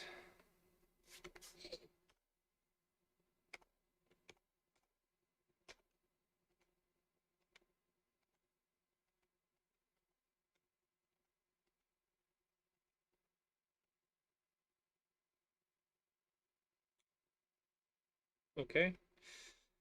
Another option is to go here.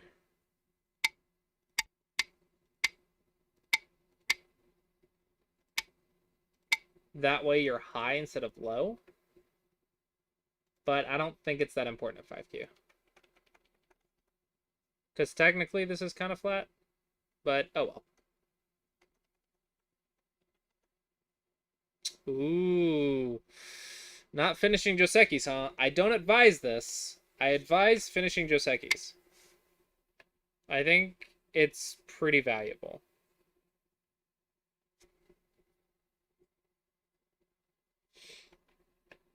Yeah, this area is could be hard for you later if you don't.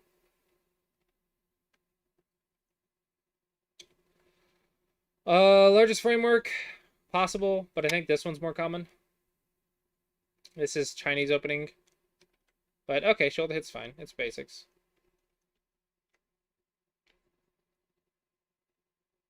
I like it. Hmm.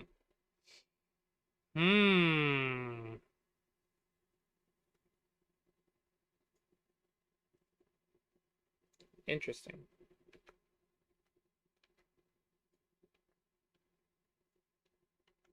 Interesting. Why not Hane? Hane's fine. Hane is fine. All right. Just some shape stuff so far. Just some minor stuff. Running away is good. Probably you want good shape first, and also you can cut that. Makes it a little bit easier to run. But okay. That's maybe a little bit strange. Because 2-space is for getting out fast. But if you 2-space into another 2-space, that's a lot of cutting points that you're dealing with. Like poke, now what? Right? It's a lot of cutting points. It's very dangerous. Usually, you 2-space into a 1-space this way with the stones to create that sort of large table thingy. I forget what it's called, but let's just say it's a giant's table or something. But it's a lot safer shape.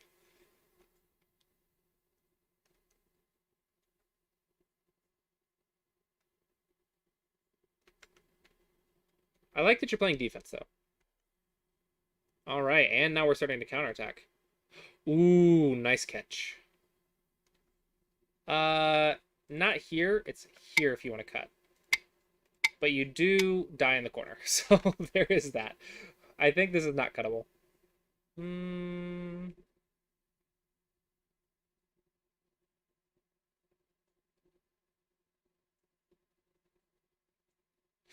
What about just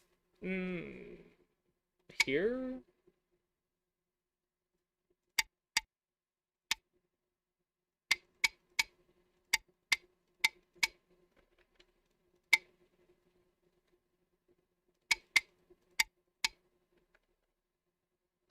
It seems like Sentai.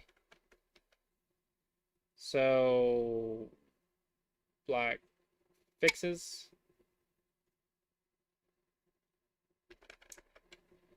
Okay, if you don't see it, then just go somewhere else, right? But what is the purpose of this tiger's mouth? To try to cut. But you didn't cut. That's a wasted move. That's already dead. Right? So why are we playing it?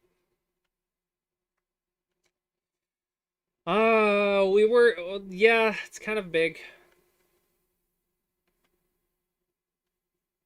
It's a prep move. Kick is a little bit passive. This is your side of the board. You want to attack.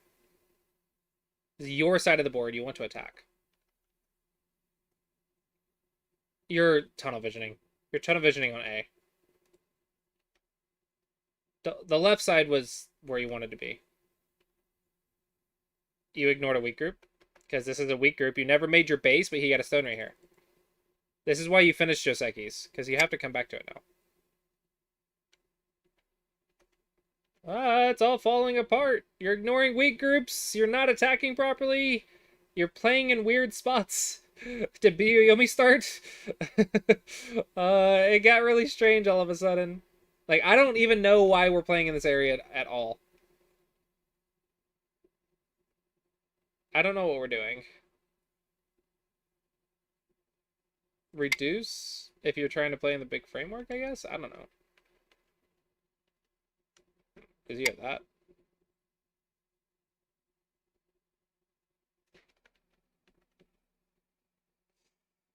That is Yosei. That is dying. That is dead. Uh-oh. Oh.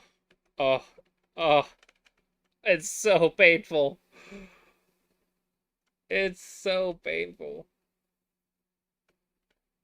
Boop. Boop. Boop. You're just gonna die. Like, it's just dead. Where does it go? How does it survive? It's just dead. Why do we keep responding over here? Why? What is so urgent right there? What is the problem? You're like 1,000% alive. You wasted so many moves. It started good, and then it started like getting weird. I think you tunnel visioned right here a little bit, and then it kind of you lost track of the basics. So you lost, I think 59 moves was decent, pretty decent. But then it started getting really strange and not basics.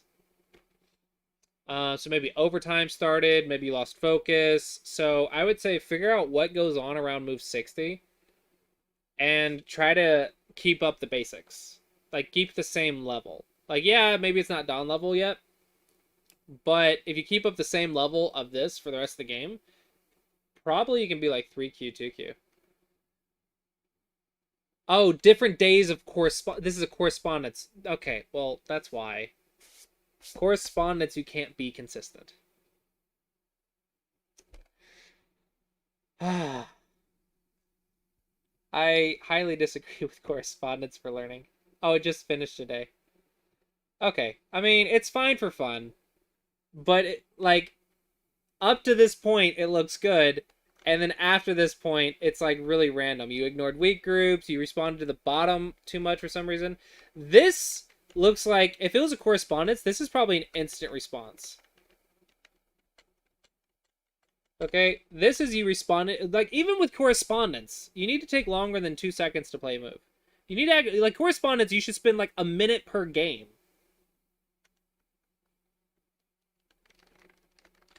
So, even if you're playing correspondence, it doesn't mean you blitz. You don't just instantly respond to your opponent. You think through the questions. And honestly, the first 10 seconds of the correspondence should be figuring out what is going on. What was my plan before? Where was I at 2 days ago or yesterday or whatever? And you have to do that for each of like the 100 games that you're playing. So one thing that I don't like is when I was playing correspondence, I was blitzing. When I tried it, I was like clicking through, and I was done with all of my games in like 10 minutes. And I'm like, why am I not just playing an actual game? Okay, so you have 16. So you should spend a minimum of like 20 minutes doing those. Like a minimum of like 30 minutes, honestly. Like 1 to 2 minutes per game. Understand what's happening, think through the questions. It's actually a really good exercise. That's one thing you can do with correspondence, is you have plenty of time to think through the questions every single game. Every single position, like you just get a position, think through the questions. Next game, new position, think through the questions. Yeah, so if you're not thinking through the questions or thinking through the basics every single turn, it's that you're just blitzing. So don't do that. This feels like an instant response to your opponent. I think you both forgot that there is a weak group, because this is not Sente. So yeah, lessons for how to play the correspondence. Like how you play correspondence matters. The first 60 moves look good, but then it kind of like got weird. I don't know how this group is doing as good as it's doing.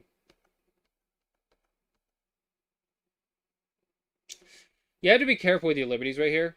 There's actually a trick.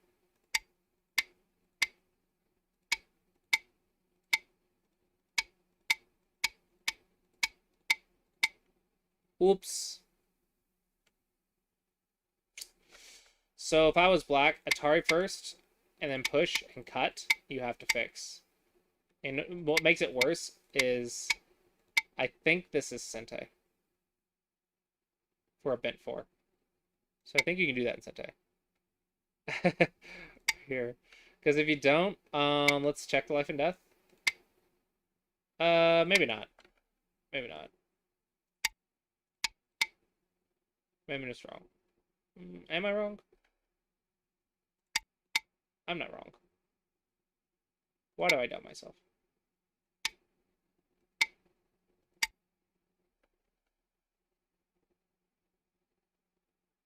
I'm not wrong. I'm right. I'm right. Boom, boom. Yeah, I'm right. It's Sente. I was just seeing other stuff for stupid reasons. Yeah. So you actually cut that in Sente. Just so you know. Just so you know. All right. Correspondence lesson. That shape. Quality of the first 60 moves was decent. Not quite Dawn level yet, but pretty decent. But the quality dropped after move 60. So work on that. Work on that. And then we learned a new shape. All right. Hopefully you found that helpful. All right. Is anyone else in the queue? Okay. No one's in the queue. So does anyone want to join the queue? That's a subscriber or patron or anything like that. If not, then maybe we can do something else. Maybe we can do something funsies. I have an hour before my next lesson though, so. All right, let me take a quick break and see if anyone joins the queue, and then we'll talk about it.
Hello, Pandasaurus. You can join from the Discord chat.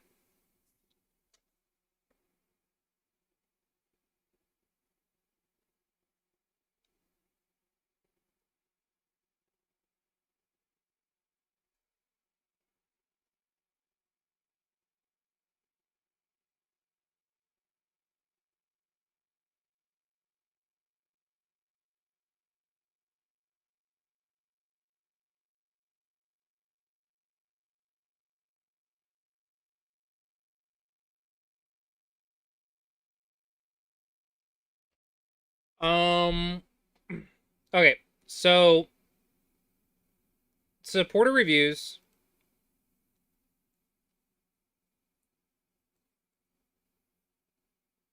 Let me share my screen. Supporter reviews are done through Discord. In the Discord, you just go to Stream Chat, and you type the join command. Okay. If you are a patron, YouTube join supporter, or a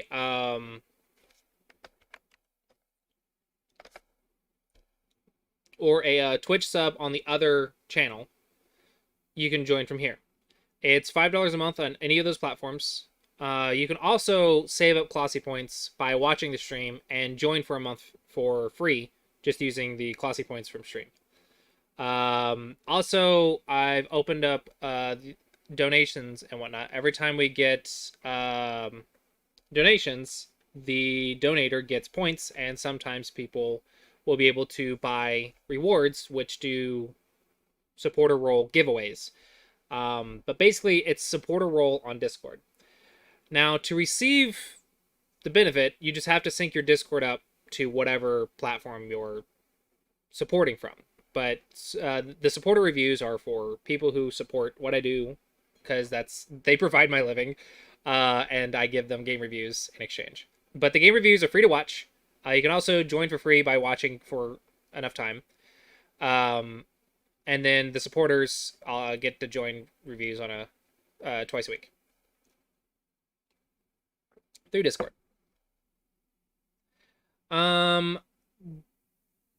Diane, I know that you're a patron, so you can go ahead and send me a link and chat. But to be able to join, you have to sync up your Discord account with Patreon. And then, Black Swimmers also is up. So Black Swimmer's already in the queue, so Black Swimmer will be after Diane.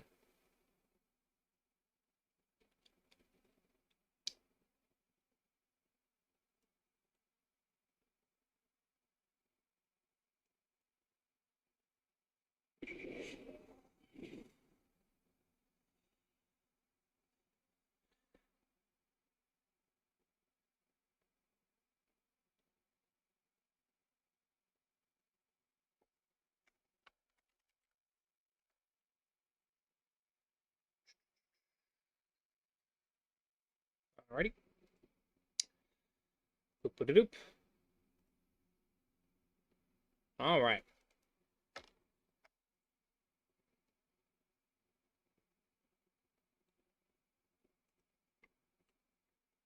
All right. So let's go and do this. Review started. Reviewing for Black at an 11Q level. Okay. So all of our single-purpose moves should be on point. So at this level, we're pretty much identifying what category are you struggling with. Okay. Your Joseki's fine. Ooh, playing attachments. Are we ready for that yet? Usually don't learn that until Singing GQ. Yeah, okay. Don't do attachments till Singing the GQ. I don't know why, but every time I see this at double the GQ, I'm like, someone's gonna do it wrong. Just go here, here, and here. It's really nice. It's really solid. Super secure on your opponent's side. It's very nice. This is your opponent's side of the board, and you survived super easily. I think it's very nice. No reason to be fancy and try to play the high-level Josekis, which might not even make sense here, depending on what they do. Like, what if they do that, that, that? You do that, that, and that. If you just follow Joseki blindly, you just damage C10. So now you have to leave Joseki and do that. But I don't think that's readable at 11Q. I don't think you can read that at 11Q. So you're just setting yourself up for a difficult read by trying to play stuff that's not simple. Just play simple.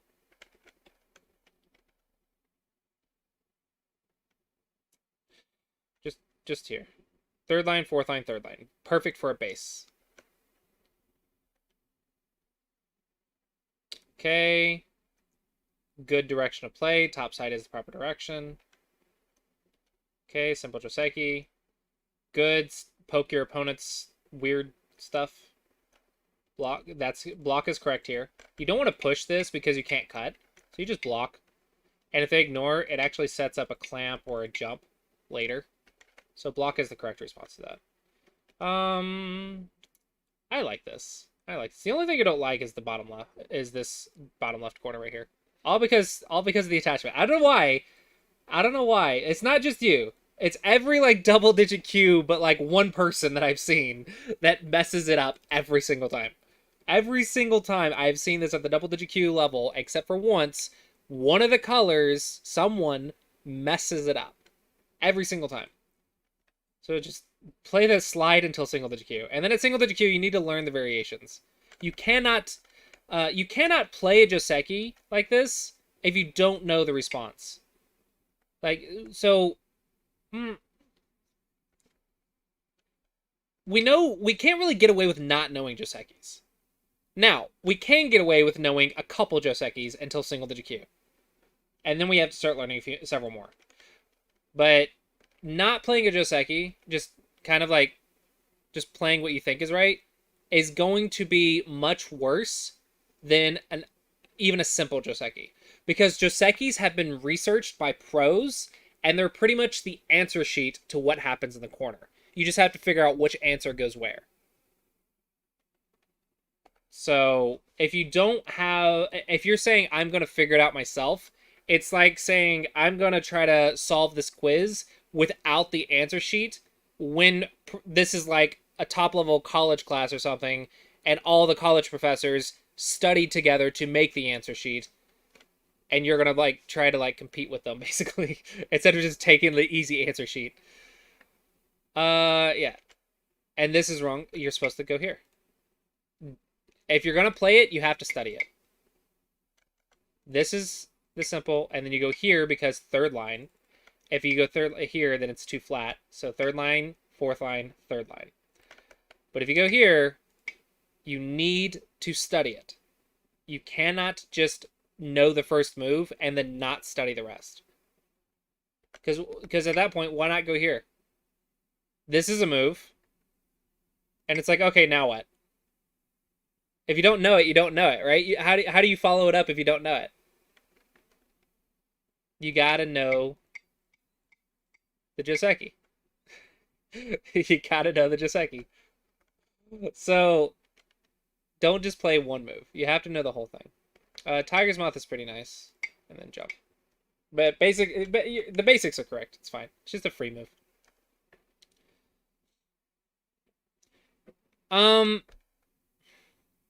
That is fine if your opponent plays a Joseki you don't know. But you should pretty much never play a Joseki you don't know without at least starting to study it. So for example, say I want to play the attachment. Okay, I'm not just going to go play the attachment, mess it up, and look it up.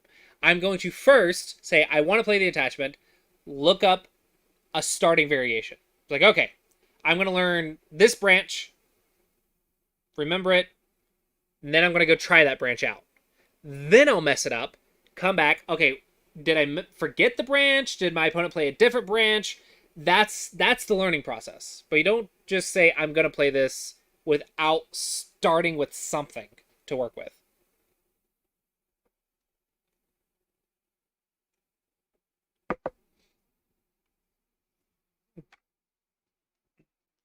I'll give you actually a real life example of this. that happened to me. Um, this is like a metaphor that actually happened.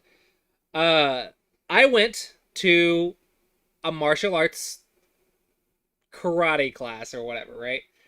Really crappy one. I've been to a good one. I know the difference between a good one and a crappy one, but this one was just not good. But I went in there. I was like, I want to learn self-defense.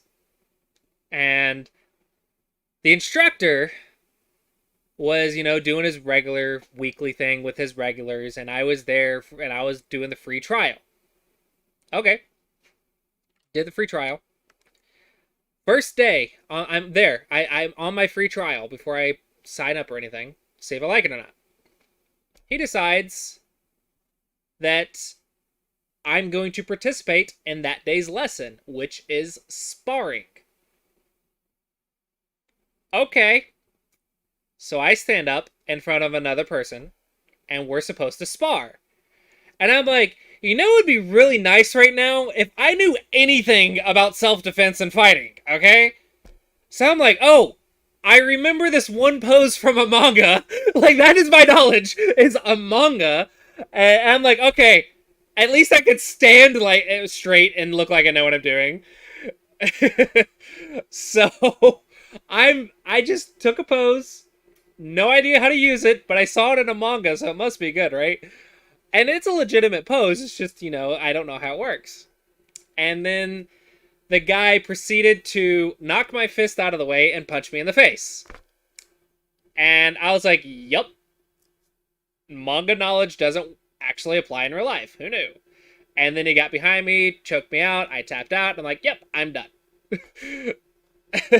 And I'm like, I'm just done. And I'm pretty sure that's the real life example of trying to play a Joseki first move that you've seen but have no idea how to follow it up. Is I stood there like this and had no idea what to do, got punched in the face. I did not like that class. I stopped. I didn't try it again for 6 months after that. I got punched in the face. I'm like, okay, this is just not for me. If I'm going to get robbed, they're going to get whatever they get because I am not putting up a fight. This is not for me. I cannot defend myself. I knew nothing about self-defense, and they put me in a sparring match. Yeah, I mean, it's pretty much the equivalent. Is you play a move, you have no idea what the follow-up is, you're gonna get punched in the face if you're not careful. So yeah, that's basically what it just said. That's why it's fine to want to go in and mess it up, but you need to have some sort of idea of what you're going to try to do. Then you can go get yourself beat up, and then you could adjust from accordingly, right? But you shouldn't go into a sparring match without any idea of what you're going to do. You just, because you will do what I do. You'll stand there, you'll blank out, he will move, and you're like, oh, he's moving, and then you get punched in the face. Because you have no reaction. You have no idea of what you're going to do. So that's why you look it up in advance, give yourself an idea, then you go apply it, mess it up, and you can go, and then you repeat the process. So, yeah, that's a classy story. This move's slow. It's not the largest framework. Doesn't really matter. So, maybe the bottom side. I would say the top side, but it's third line, third line, third line, and this is third line, fourth line, third line. So this should be slightly bigger. So just invade. I mean, there's no Mario on this board. So just invading works. Okay. Reduction is possible, for sure. And it's probably fine. It's just fine. I just thought this wasn't a Mario game. This is this is looking like a territory game. So just invasion.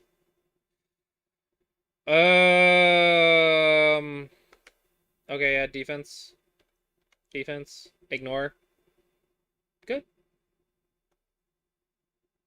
Mostly solid basics, yeah. Yeah. I don't really see a better shape, so I understand.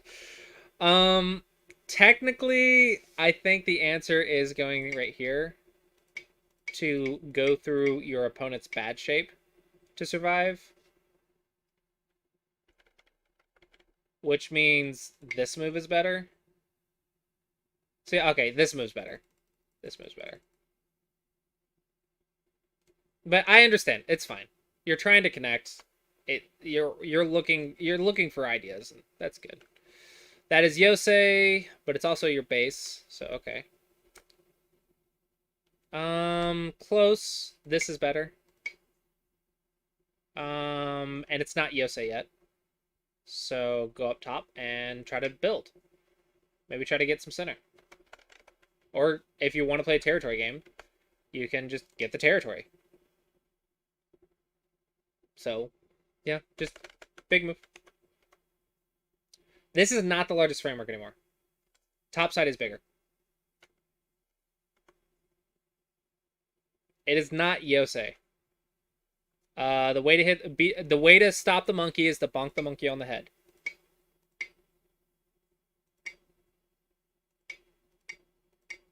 Okay. However, you cannot let your opponent keep getting away with free Yosei. So bonk it, take it out, and ignore.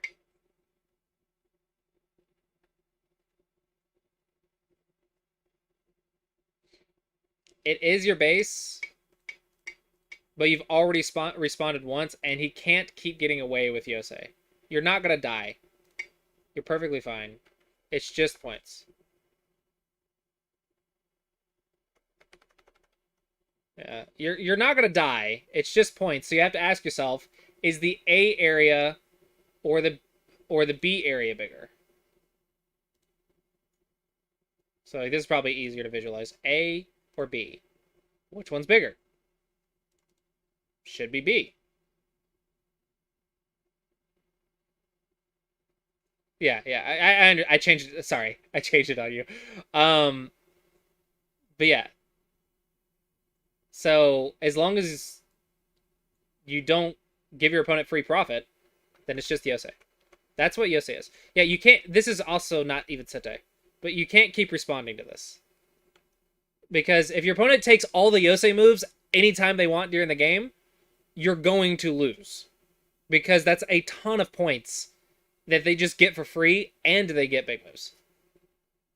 Here's a perfect time to cut. Not play defense. Cut. It's perfect. Why? You control this area. You control this area. These 3 stones have bad liberties thanks to his little Yosei maneuver. So you have complete control of this fight. You want to start fights in areas you control.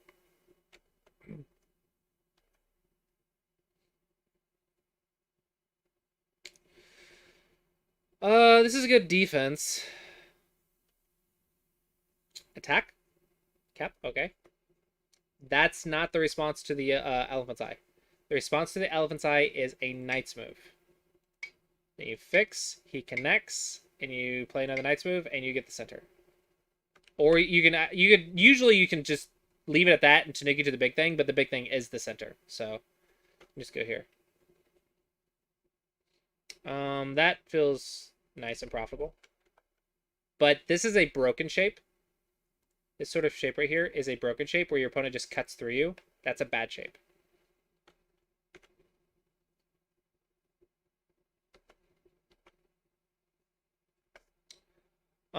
If it's scary to ignore a thing, you have to think, what does the thing mean? Is it your base, or is it just points? Are you going to die, or is your opponent just going to make 5 points?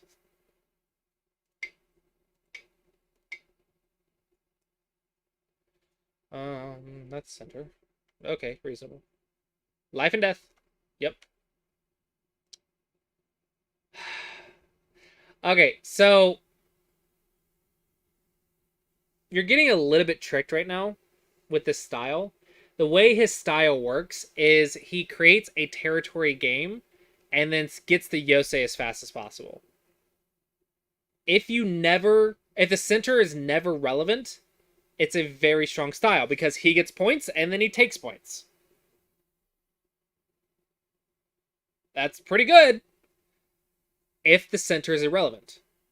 But the reason we don't play Yosei first, or like Yosei before center, is because center is bigger than the Yosei.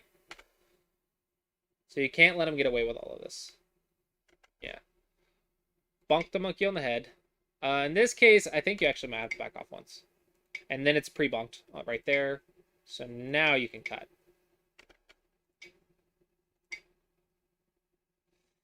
Or here, or, you know, this massive center.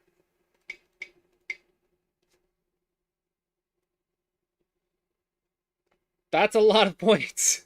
It's a lot of points. It's like 20 points in the center. Yeah. Unfortunately, you're just getting tricked.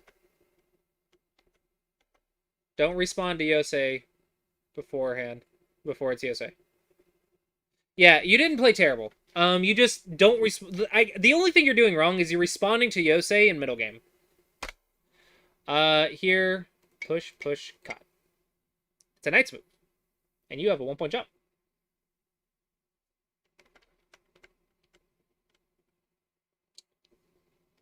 This is free Aji. That is Aji. Don't fix Aji. Peeps are bad. That's an elephant's eye, so back off 1. It's a little bit better shape. Touch is for defense, not really for building. Shoulder hit. So yeah, it looks like you're struggling with the center. I see, you know, I just said that, but the touch is the move here because you can cut. I just said don't touch, and then I'm like, oh, this one's a touch. Most of the time in the lesson, everything has exceptions, and this is one of the exceptions because you can touch the 1-point jump because if they try to Hane, you cut through the 1-point jump. Exceptions are a thing. Boop, boop, boop, boop, boop, boop, boop. So he has to go boop, and then you boop. But everything's Dame. He also has that, which is scary. You have this, this, this. Oh, it's not quite a cut. Sad face. What if I go here, here, here, here, here, here, here, here? Dang it! Anyway, white has problems. White has a lot of Aji.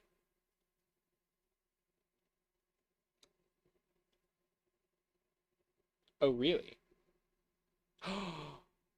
You're dying! Defense. And it's Sente. You can defend yourself in Sente. And then go cut. Maybe. Maybe not. Maybe just here.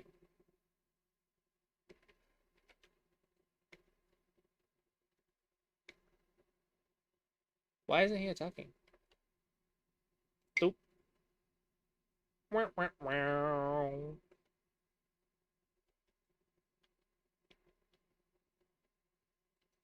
Life and death. Life and death. I smell death. Alright, so if I go here, here, and here, you're dead, right? I think so.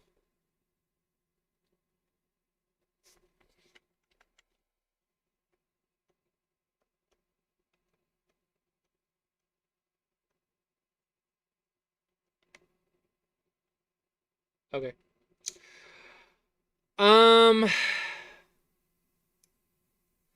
Looks like you struggle with the center and a little bit with cutting points. But show me a double-digit Q who doesn't struggle with cutting points, and I'll show you a single-digit Q. So yeah, a little bit with cutting points. And I think just understand that the center is bigger than Yosei. As long as you don't die. Oh yeah, hopefully you found that helpful. All right, next is Black Swimmer.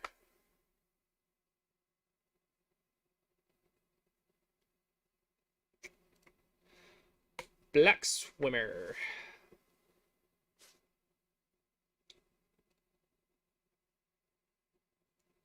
All right, at a 9Q level. Review started. Okay, up. Okay. You don't have to respond. You can just go take another corner.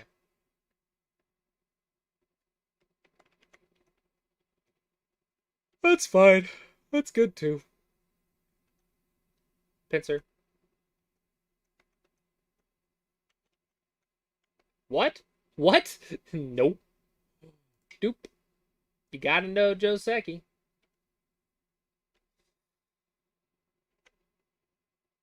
Oops. You got bamboozled. You have a cutting point. After he fixes his, you have to fix yours.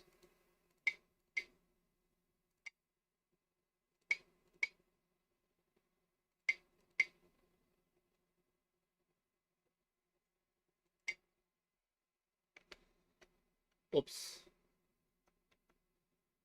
Uh-oh. No, no. Fix the cutting points. And when you approach, you approach. This looks like a misclick. Either that or a chicken move. You're gonna die, aren't you? I feel like this player is the attacky all type, and that has apparently been really strong against my students recently. Okay, it was a misclick. Okay. Good defense.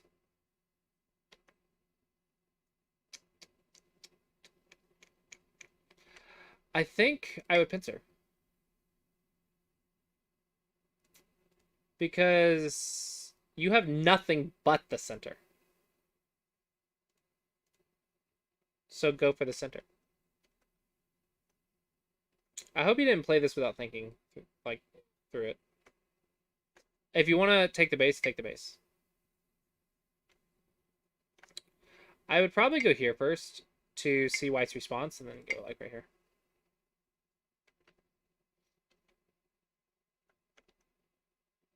Every time. Every time, it's always wrong.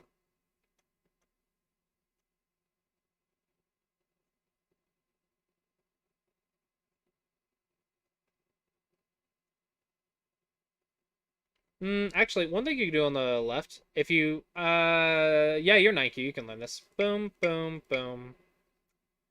And see what they do. So boom, boom, boom. Then you get this, this. And you can do that. That's another way to, like, check the shape. Like, check and see what he wants. Does he want the corner? Boom, boom, boom. Then you get the outside.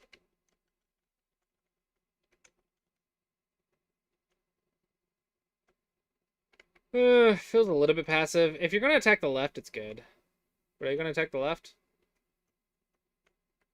Okay, you attack it a little bit. Oh. Chance. Okay, life and death. Doot. Doot. Doot. Doot. Doot. Doot. Oh. I think you can kill it. So first off, you can start here. It's just free. Second off, reduce the ice space. So poke. Poke. Poke. Boogie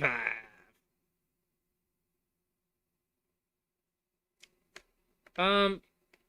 What does this move do if you're not attacking? If you like your follow-up ignored. So what does this do if you're not attacking this group?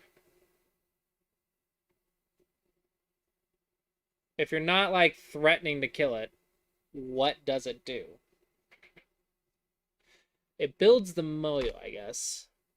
But this should be bigger. this is bigger than this if that's not gonna die. If your move's not Sente. Yeah, but you don't seal something that's alive. So if you seal and he ignores, you punish. But you don't seal in Gote.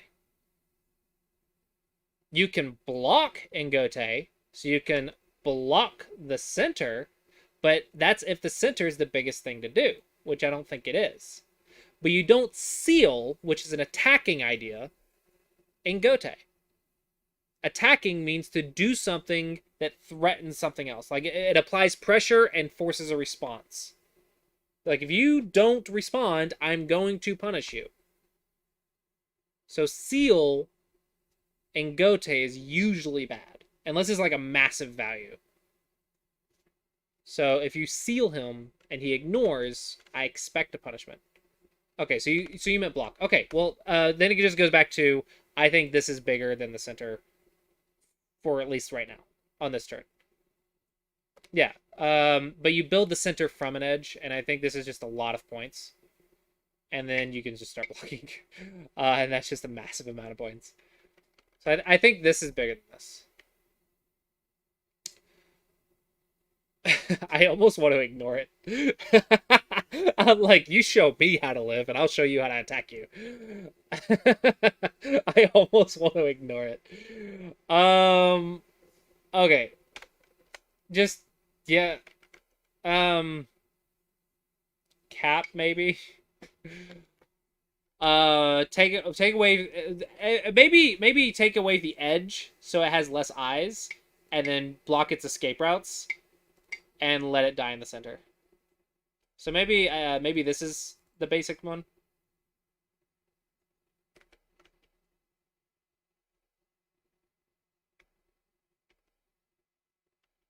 Okay, this is just helping you out so much. Cut, cut, cut, cut, cut. Good, good. Bad shape. Just block.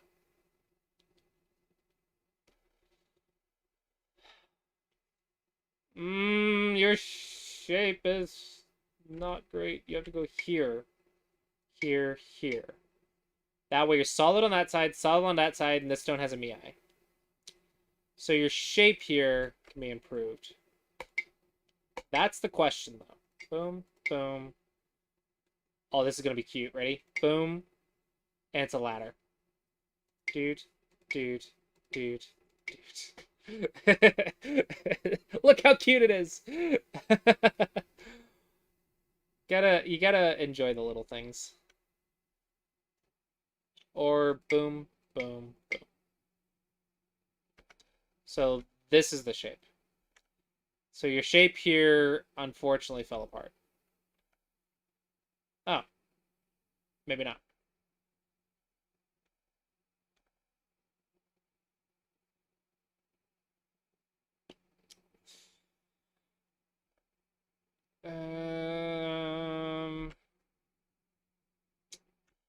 Yeah, all of a sudden things are getting bad for you.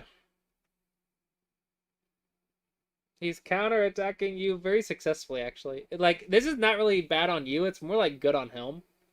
His counterattacks are kind of, strong. But...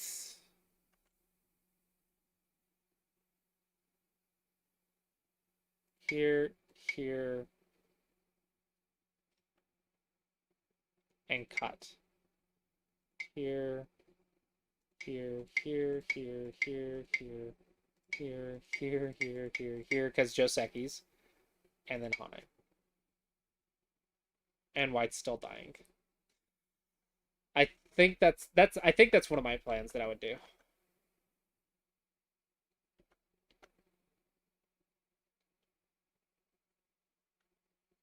That's a cutting point. But White's also cuttable, so... Here?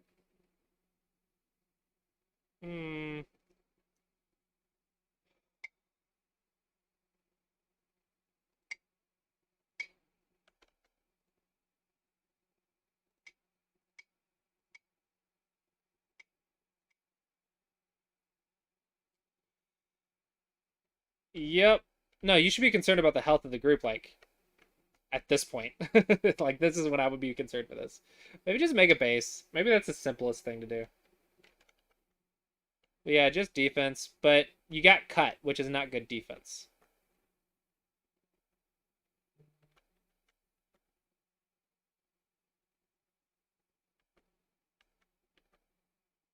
That does not help you.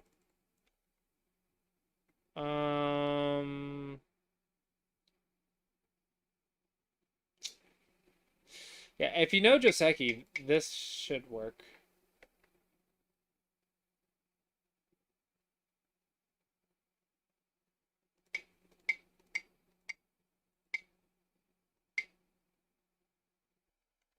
Yeah, if you just know this move, it's useful, but yeah. Um,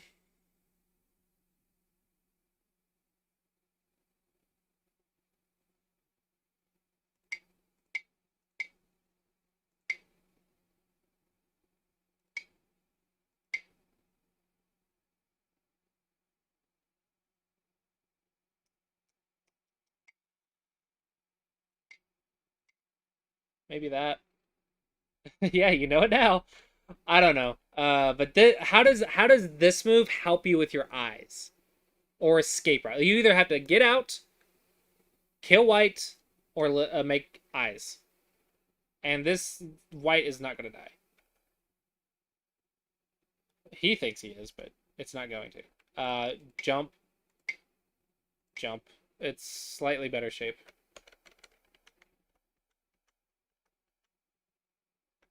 All right, you lived. Cool. Easy peasy. Not even close. You have a cutting point right here, though. Ooh, weak group, weak group. Cat, cat. This way. All right, so what's the profit here? What's the profit? Okay, this is the second half of middle game. So if we push them this way, boom, boom, we don't really get anything there because there's two entrances for white. So it's actually dame for us to do that.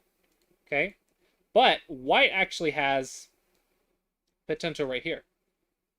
So our profit can be to reduce this area in Sente, and then reduce the bottom or invade the corner, and then start Yosei. Oh, there's a lot of stuff over there, but whatever. So I think the cap on the bottom is better.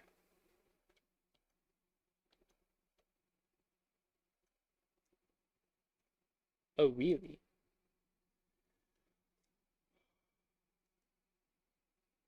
Go away. Go away! Notifications! Too many! Here. This is the weakness of a large knight's move on the edge.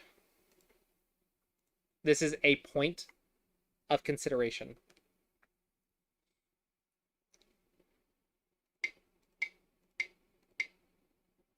It's a lot of weakness right here. So what you're trying to do is make some sort of combination.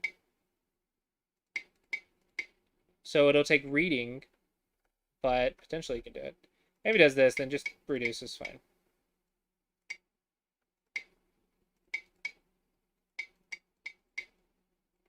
And that's all fine. Then you just start Yosei and maybe you win. Or you can go kill that, you know. This is a shape point. This is just better. No, it's not.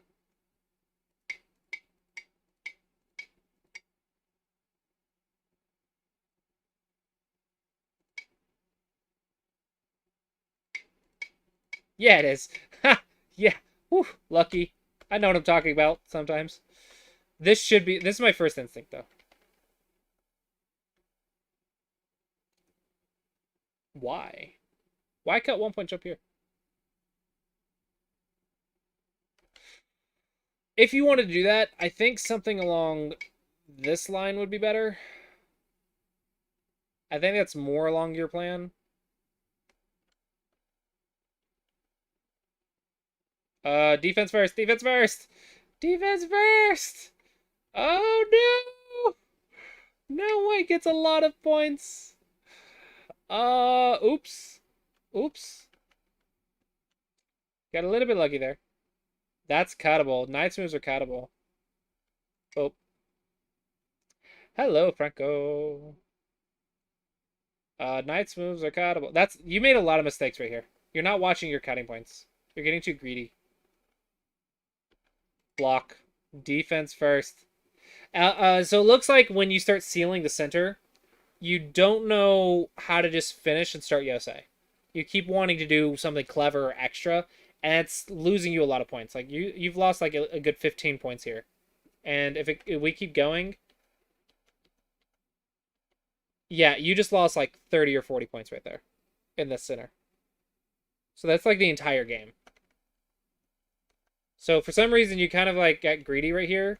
Instead of just simply finishing the game, just reduce, reduce, reduce, reduce, Yosei, Yosei, you know, just finish. That's fine. Kill this, whatever. But just play simple, solid connections and finish the game. But this is a little bit overplay / greedy. And then you just kept trying to be greedy, and then everything started falling apart. And then you kept trying to be greedy here, you didn't check your connection, and everything just falls apart. And the thing is, the reason why it's such a big deal is because you want the game to be like within, let's see, at 9Q, you want the game to be within 20 points. Okay? For the game's within 20 points, it's a close game, you both played well, it's fine. Oh, what? Did White die? Hold on. Cool Hane.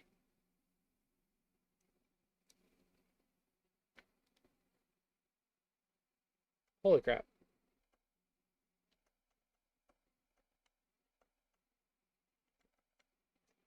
Okay, so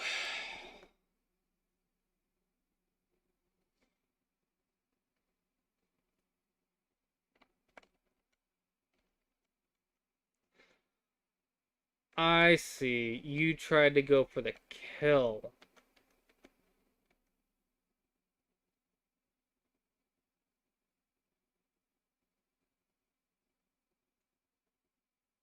Okay, I don't think I caught that. When you went here, I thought you were playing a reduction. I wasn't seeing that you were trying to kill White. Either way, White just goes this way instead. If we take into account White's weakness, we just play here. So it's still a bad move. Even this move. Yeah, there's a double peep though. So okay, I wasn't taking into account White's weakness, so this is better. Just here. And then you die. Okay, so this move makes a lot more sense. And so does this one, because I wasn't watching White. I was watching you.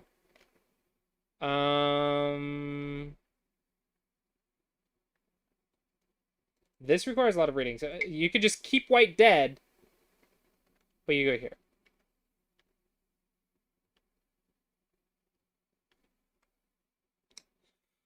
That's interesting.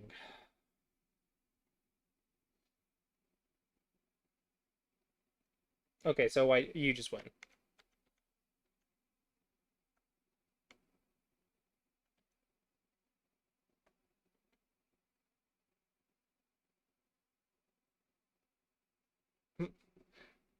Boop, boop, boop, boop, boop.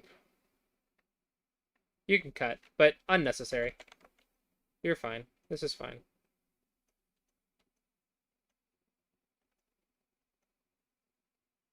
This is very, very slow. This is this is no meaning right now. Like, there's nothing there. Go play a big move. Boom. Okay, so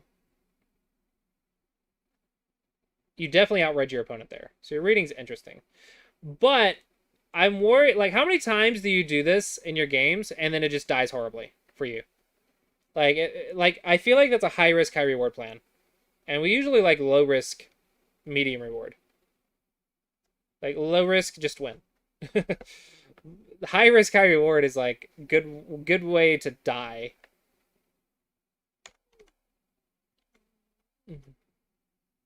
Don't fix with tiger's mouths.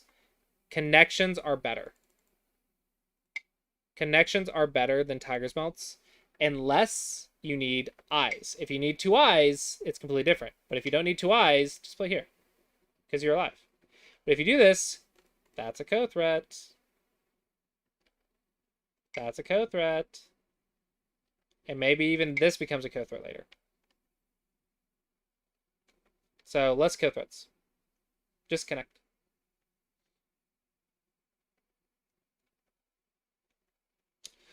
Alright, lessons from this game. Life and death. For some reason, I think the theme for today is center stuff. But yeah, how to attack this stone. Stay strong, keep them cut. Looks like you need to improve your attacking a little bit with stronger shape, like that. Or just that. So you gotta attack with more solid shape. If you need to improve your shape, reviewing old Japanese pro games helps. Like from the 1800s and 1900s, Japanese pro games. Replaying them on a real board can help you with your shape a little bit. Usually it's like 4 to 8 games a week. So replay like 1 or 2 a day can help. The most important thing is playing games, obviously. But this is just a broken shape, which led to more broken shapes, which led to white surviving pretty easily. So yeah. The start of the attack seemed good for you, and then White was able to. White actually played really good defense here. White utilized your problems for defense, which is exactly what you need to do at single digit Q. So White actually played good defense here, and you gave him the option because of bad shape. Yeah, that over enthusiasm at the last bit is gonna like cost you games. The thing is, it's fine to think about. So when you're wanting to look at that 1 point, like this, cut the 1 point jump, that's fine to think about. But if you're going to play it, you have to read out the result and say, I get something. If you can't read it all out, then this is a very dangerous move to play. If you just compare it to just push and reduce, just the normal stuff, it's unnecessary. Like, of course it's a powerful move if it works. But is the profit from it going to be better than the normal stuff? You have to read and then calculate. Like, if you can't read it and then compare the results and say this one's better than that one, then just play the normal basic stuff. The basic stuff is right like 80 or 90% of the time. This stuff is like Dawn level. This is like a 2 or 3 Dawn level. This is where you try to like get 1 point more than the basics. That's what this crap is. It's like I'm trying to do a little bit more than the basics. But Dawns are learning how to read. That's why Dawns have to look at this. But you can get to Dawn without doing that. You can just play Yosei, and it's worth like 20 points to play Yosei. But instead, you're like risking like 50 points to get 60 points. I don't know. It's like, okay, every part of the game before this is irrelevant now. I'm going all in. It's like, why would you do that? Why not take the low risk plan and just finish the game? Unless you can read it. Imagine you're a poker player. You go all in, but you don't know how to calculate the odds of your hand. That's a lot of risk. Like, how do you understand the risk-reward ratio? How do you understand if this is worth it if you don't even know how to calculate the odds?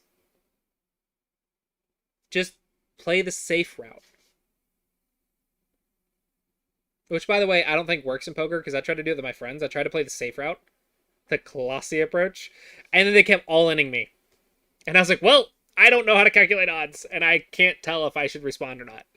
So it's a little bit difficult when your opponent all-ins you, but you probably shouldn't be all-inning them without understanding odds, without understanding what's going to happen, without being able to read, basically.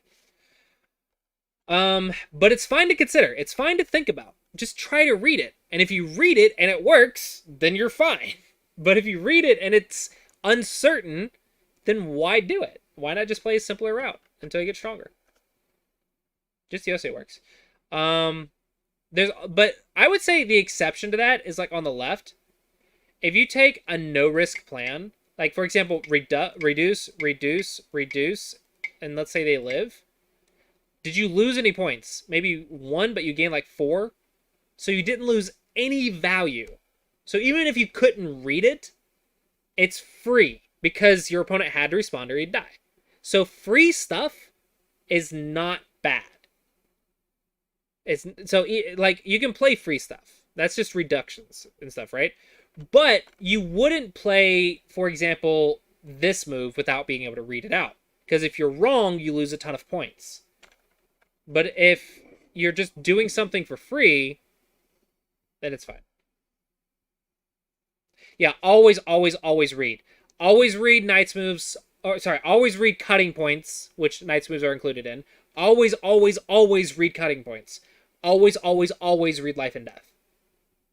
That is the 2 most important things, and literally the only 2 things you have to read at double digit Q.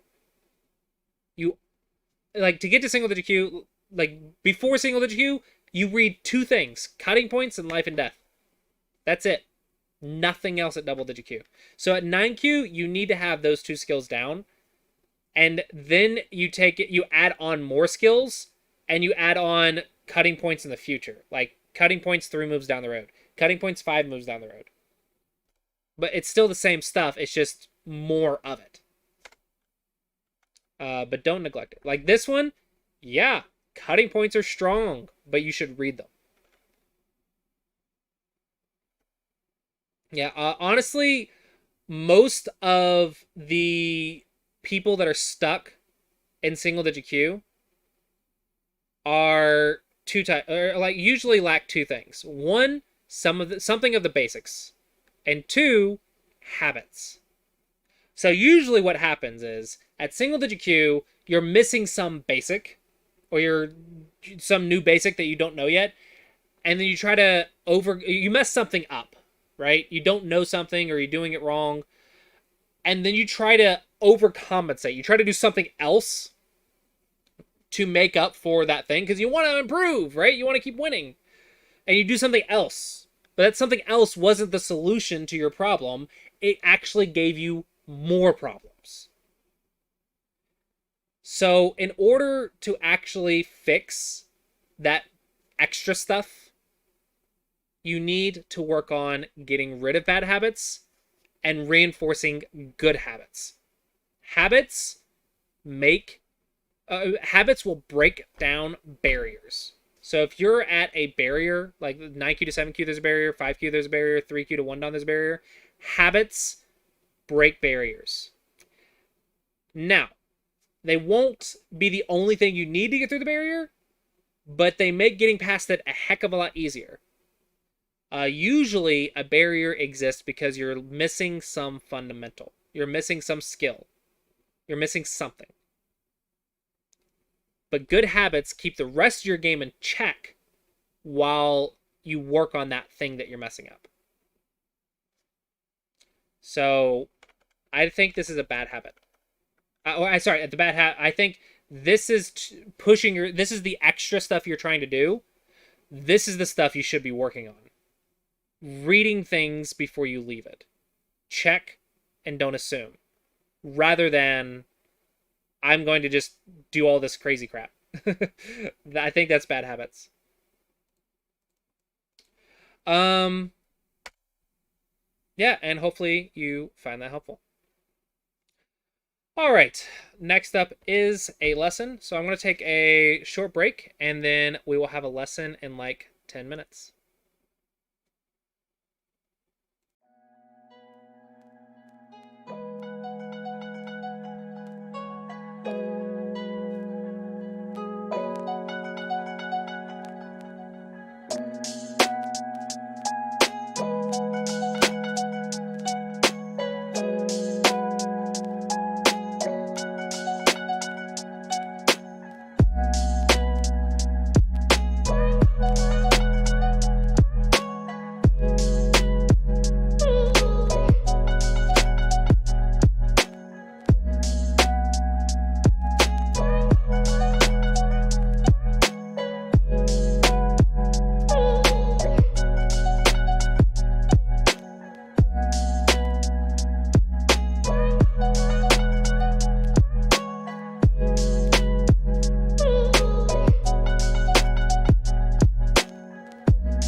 Thank you, Zynga, for the donation. Yeah, happy I'm able to help you out. Go ahead and show that on screen. Just following your reviews gives me a lot of ideas and things to practice. Yeah, thank you so much for that. I'm glad I'm able to help. All right, so for the lesson, let's go ahead and start pulling that up.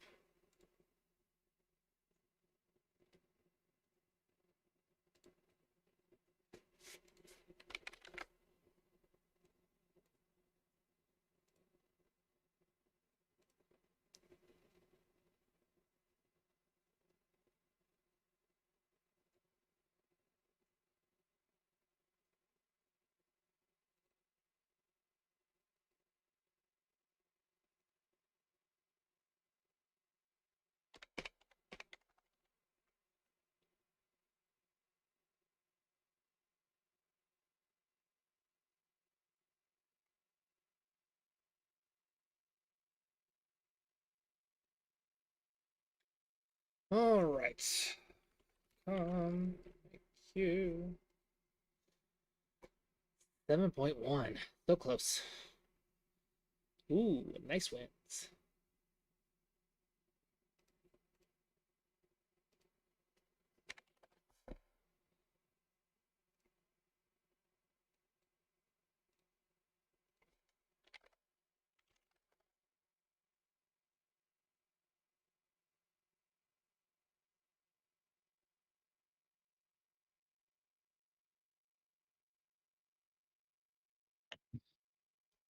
Hello? Hello, can you hear me? Hey, I'm clear. Awesome. Yeah, you're so close to ranking up. Very close, yes. 7.1, and you got a good win rate going on. Ooh, exciting. All right. Um, hmm. Let's see. Looks like you played a lot of games on the 25th. Yeah. Is it possible to play on more than Sorry, you one? faded out there a little bit. Is it possible to play on more than just 1 or 2 days a week? Yes, it is. I mean, I've kind of just been playing when I felt like it. Mm-hmm. I find that gets me the best results instead of kind of making myself sit down and play. So that's somewhat what I was having a good time playing on the 25th, and then I did a couple of games here and there, and Okay. just kind of I felt like playing, so I played. That's definitely true. You don't want to like torture yourself with something you're supposed to have fun with. And yeah, if you're having fun just playing, then yeah, keep playing, right?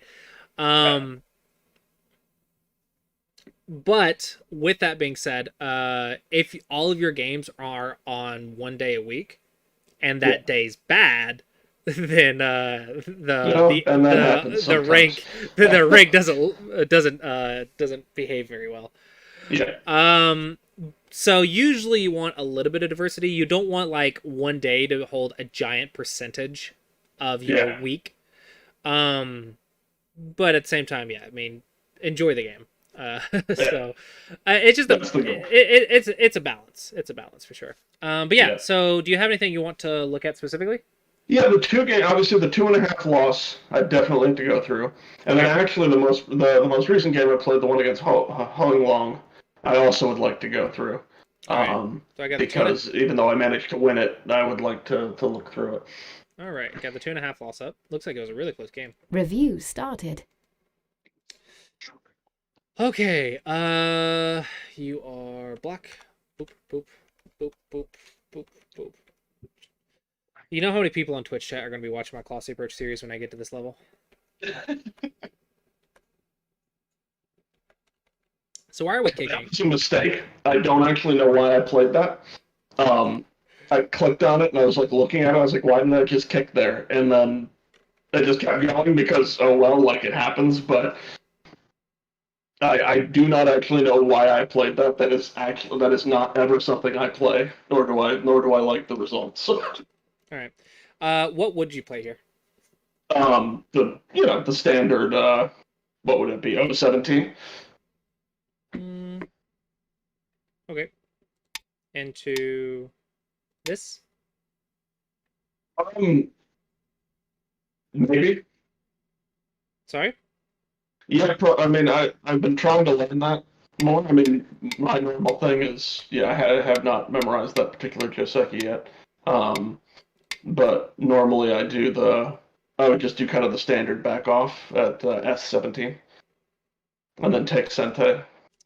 So that is actually wrong. This is really bad for single digit Q. Double digit Q, this is fine, but single digit Q, this is actually really bad. So let's compare the sides. Do you think that the top side is interesting? So we have a third line with no Shamari. Mm-hmm. And here we have a Shamari with a fourth line. Yes. So which direction of play do you think is better? I mean, certainly the right side has more potential for me. So Pincer should be better, right? Okay. So direction of play, the right side's better. And this is actually the one played many years ago. This was the one played. And so this one's actually quite interesting. The reason they back off here is to get this pincer. Okay. If you don't pincer, that is a mistake. The kick is better than that. The Okay. reason is you like the right side. You control the right side. You have a Shamari on the right side. Mhm. And you just let your opponent live with perfect shape. Okay. That is too easy on your opponent. Way too easy. So this is really bad. Okay. At I'll single start. digit Q. I'll start working on learning Yeah. the sequences for the pincer then. So, I would say if you want an easy one, so this one's complex. Not that one. This one maybe you think is complex. This one should be easier. It's just an extension from a Shamari, Yeah. and then you cut. So it's pretty straightforward, Okay. and you have a position. So it's really straightforward.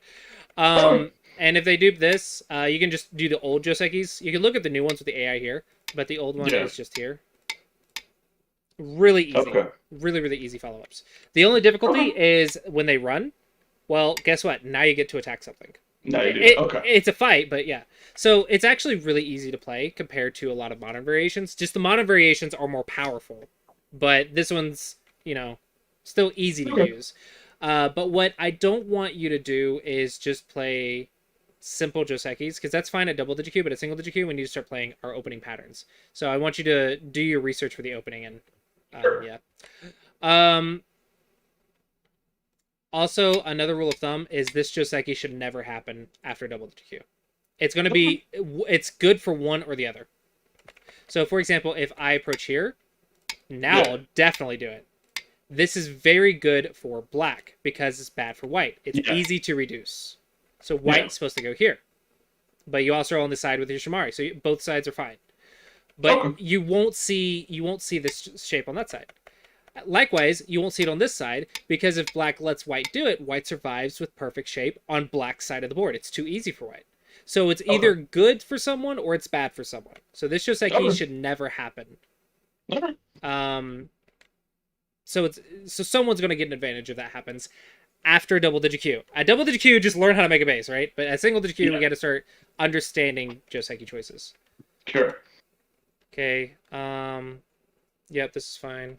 Do you know how the timing of this move, or how big this move is? No, I don't. I certainly don't know the time. I look at it frequently, but I don't know the time. So my teacher told me this is the next move to play unless there's an open 3-4. Okay. So approach a 3-4, and then this is the next big thing. Okay. This is before AI, so this also might be comparable, but before It always is. before AI, my teacher told me that I should play this if there's 2 star points, or if there's a 3-4 point, then approach. Okay. I want you to learn the 3 space now. I want you to update your Josekis. Like, I really want you studying your opening like really well. Okay. Yeah. This is too soft. This is too easy for white. Just do that. You remember what I said about living perfectly on your opponent's side of the board? It's really nice to live perfectly on your opponent's side of the board. It's just super easy. Now, like, he can't do anything to you. Now, like, in the future, invasions work. You can play anywhere up here, and you're not going to threaten the left. It's super nice. Okay. The shape is here. Okay. This is fine if you want to develop a Moyo. So if you had a stone like right here, it would make more sense. Okay. But there's no Moyo, so it's territory. Okay. Yeah, so far it's just a lot about the opening. Shape-wise, most of your shapes are okay. Here. Remember, they have a stone on both sides. You need to protect your base. So it's the same thing. You have there's a 3/3 invasion, and they have a stone on both sides. Protect your base. It also threatens white space, so it's kind of just free. Okay. So it's just nice to get. This makes sense. 3/3. That's a double wing. Just 3/3. Yeah, double wing is almost always 3/3. But I mean, okay, it's fine. It's fine. Cap is the move if you wanted to build. Okay. If he does that, you just do that. He does that. You just make it bigger and bigger and bigger and bigger and bigger. Oh, actually, do that Sente first and then go here. You just make it bigger and bigger and bigger and bigger and bigger. He has to do something about it eventually. 1 point jump is a little soft here. Perfect. Cap.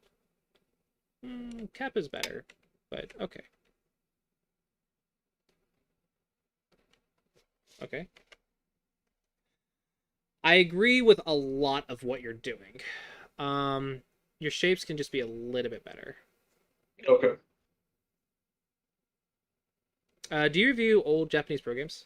Like 1800s, 1900s? Not frequently, no. It could help a little bit. Okay.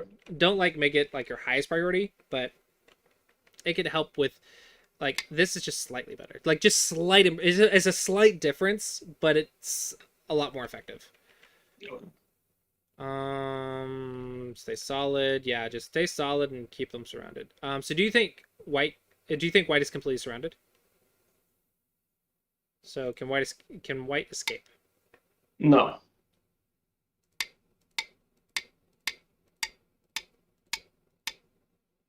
That's about all white can do, right? Yeah.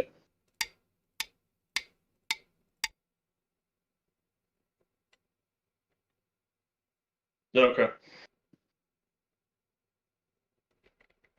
I didn't forget the password, guys. Don't don't spread that rumor. I didn't forget the password to my old channel.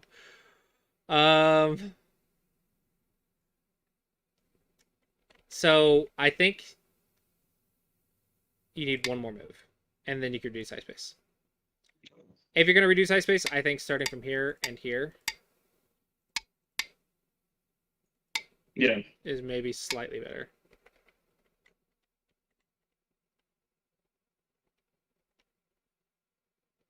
Here.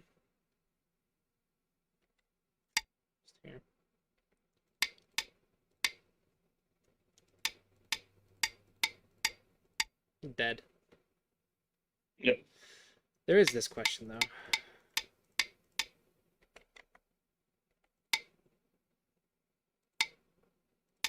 But 3 fixes it. Okay. Oops.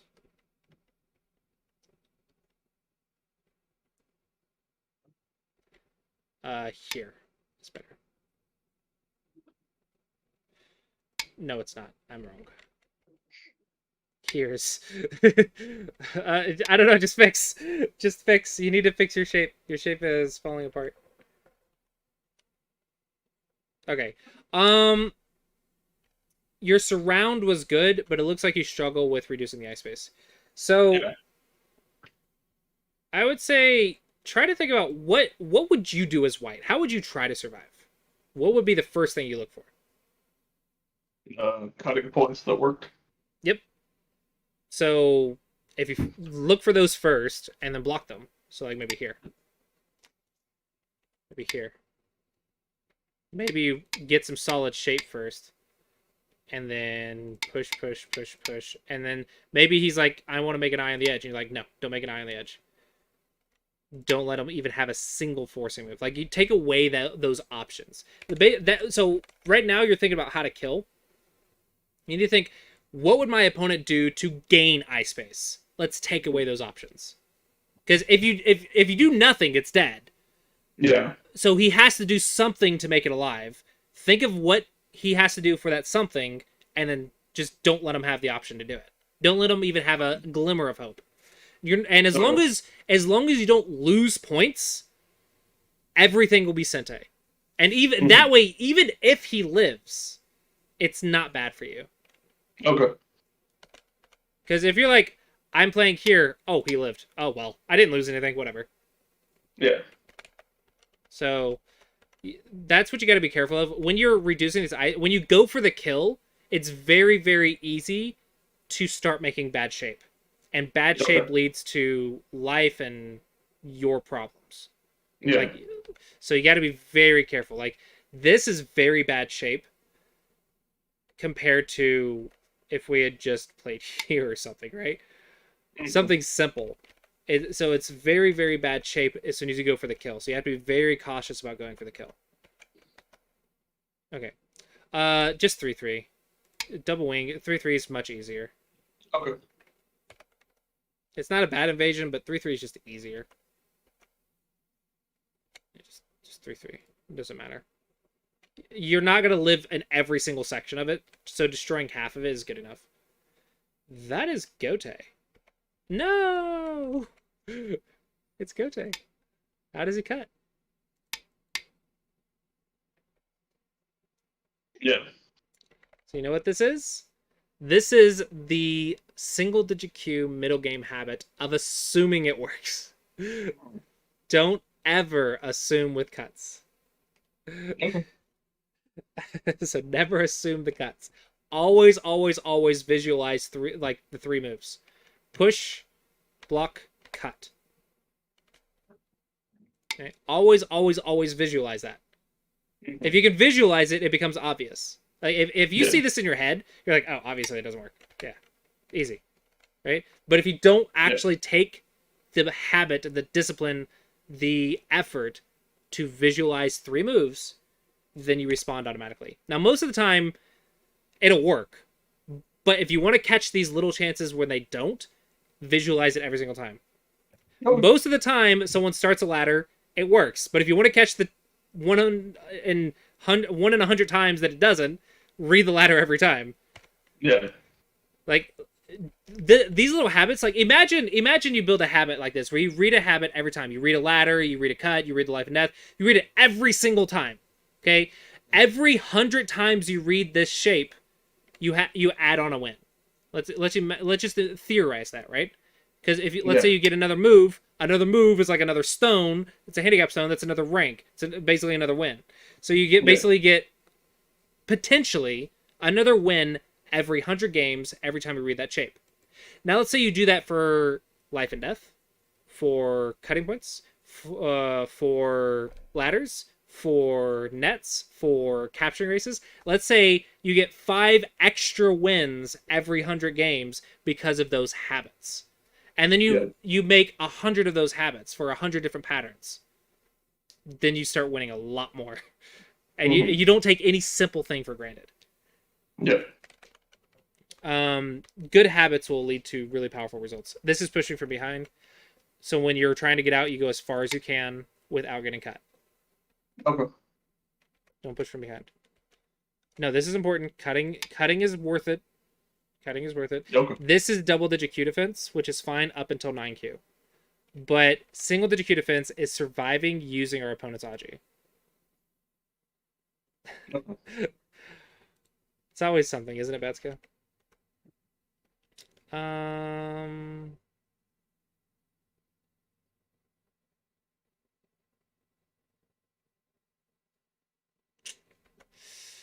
Surrounding doesn't mean anything if he just lives, unfortunately.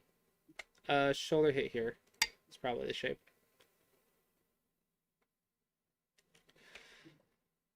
Yeah.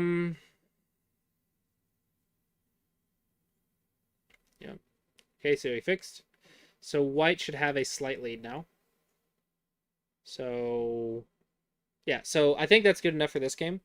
Is you actually have a lot of good stuff. You set yourself up for a winning position, like not a winning position, but like a local winning position. But it seems you struggle a little bit with the follow-ups.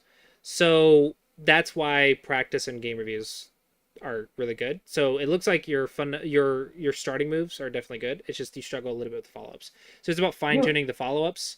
That comes with practice and review, practice and review, practice and review. Like hundreds of them. So yeah, no like major concept. I would say if there's a major concept, it's how to just stay strong and let them die naturally versus trying. If you try to go for the kill, they live. if you try to kill it, they live. If you want to kill it, don't try to kill. Just give them, just take away their options, and they'll kill themselves or they'll just die. That's kind of the concept there. Here is just the habit. Always read the cuts. I think those two things is good enough in this game because it's a close game, and most of your setup is actually really good. Most of the setup's good. Yeah, I actually like this. It's much better than the previous weeks where you've been stressing and like panicking. This is actually a pretty good game. All right, let's look at the next one. All right. All right, so this one's 30-point win against Huang Long. All right, so you're Yep. white. You are not in the review yet. There you are. Okay.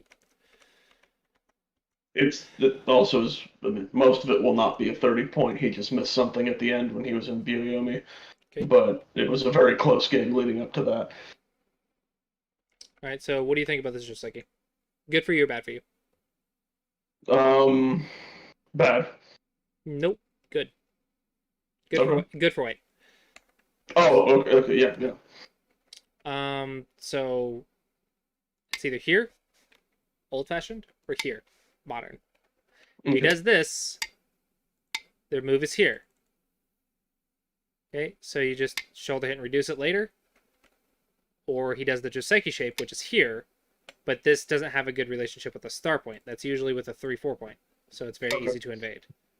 So Yeah. so he tried to compensate, and now he's got this weird shape that's very invadable. So it's very good for you. So that's why update. That's why we basically do the attach now, because we never really slid even before AI. We always did this shape. That's a pretty interesting combination. It's pretty I really like it, but AI's said nope, so we go here now. But yeah, basically don't slide anymore. Now you're too strong for slide. No, I'm multi-streaming to YouTube and Twitch. That's why I had a new account.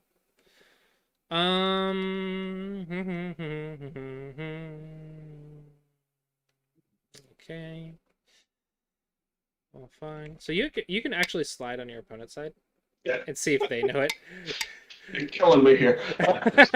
No. I'm not saying like you probably shouldn't, but I'm really curious if they would actually let you get away with this more times than not at AQ, because they're supposed to fencer, right? And that's why it's supposed to be bad for you. Okay, it's fine. It's fine. Play the right move. Don't assume your opponent's gonna make a mistake. Play the right move. Ooh, interesting. Interesting. Actually, I agree with this. You know the Joseki. Very nice. Good. Ooh, I don't agree with that. It's here. Very nice.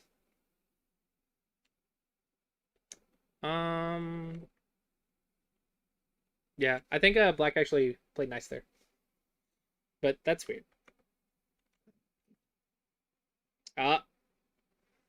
Oops. That's not the right time to do it. Okay. Here. Okay. So, I mean, it's probably the very incorrect way of thinking, but I kind of didn't want to just do the same thing again. I felt like if I had the way that he played it out, would not be good for me to have that in two places. Like, he has influences. Like, I don't know. Like, it just didn't seem great for me. One way or Okay, the other. okay. What about boop, boop, boop, boop, boop, boop, boop, boop, boop. Okay. Nah, I don't like it because it's flat. It's flat just like the other one. So, okay, just go here then. That's fine. Okay. If you want to play like to counter the Moyo, then just counter the Moyo. That's fine. I mean, AI probably won't like it, but it's fine for this level, right? Just Sure. choose a different Joseki, right? If you don't want that result, then just don't do it. It's got to be another move here though, or is it Black's choice? I guess it's Black's choice. Yeah, I guess it's Black's choice. Yeah, you can just pick a different move though. Okay, this is actually correct. This is how you fix the shape on the bottom.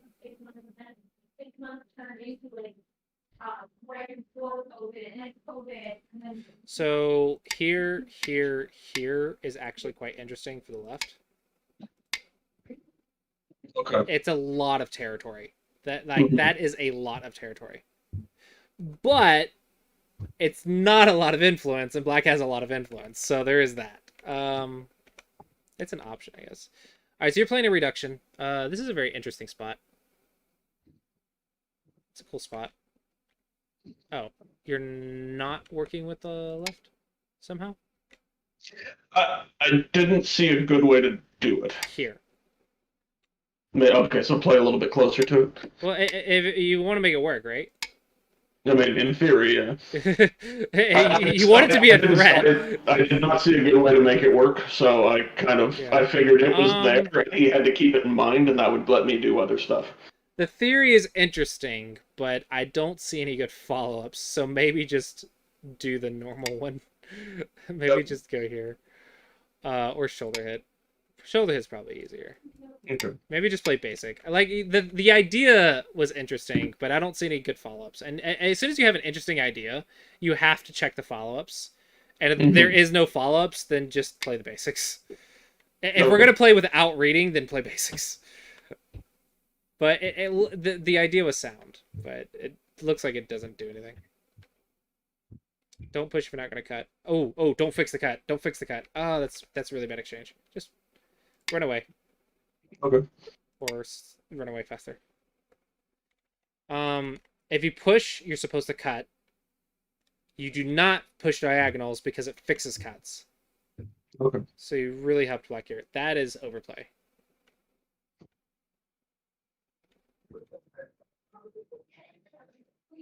Yeah, you just got a heavy group. Like, imagine we do nothing and run away, and then later we get this move.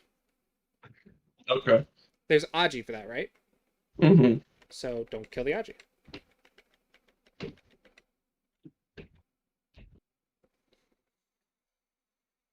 Yep, this is annoying because we still have to fix. We still have to fix. That is Gote. Yeah, that's Gote. This is not like there's two ways to defend: the double digit Q way and the single digit Q way, right? The double digit Q way is just run, boink, just run away. Mm-hmm. The single digit Q way is use your opponent's bad shape or Aji to live more effectively.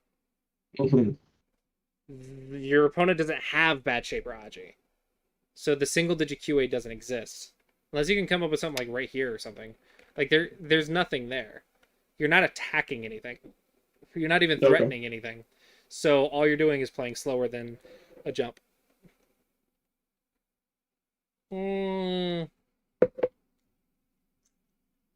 That's over. It should be overplay.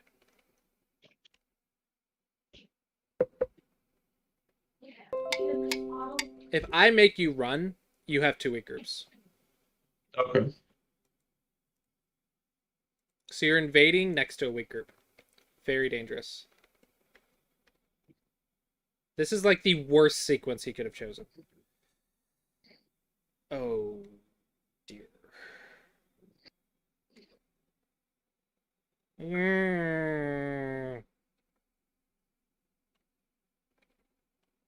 No, you're alive. You have to get back to your weak group. You're gonna die.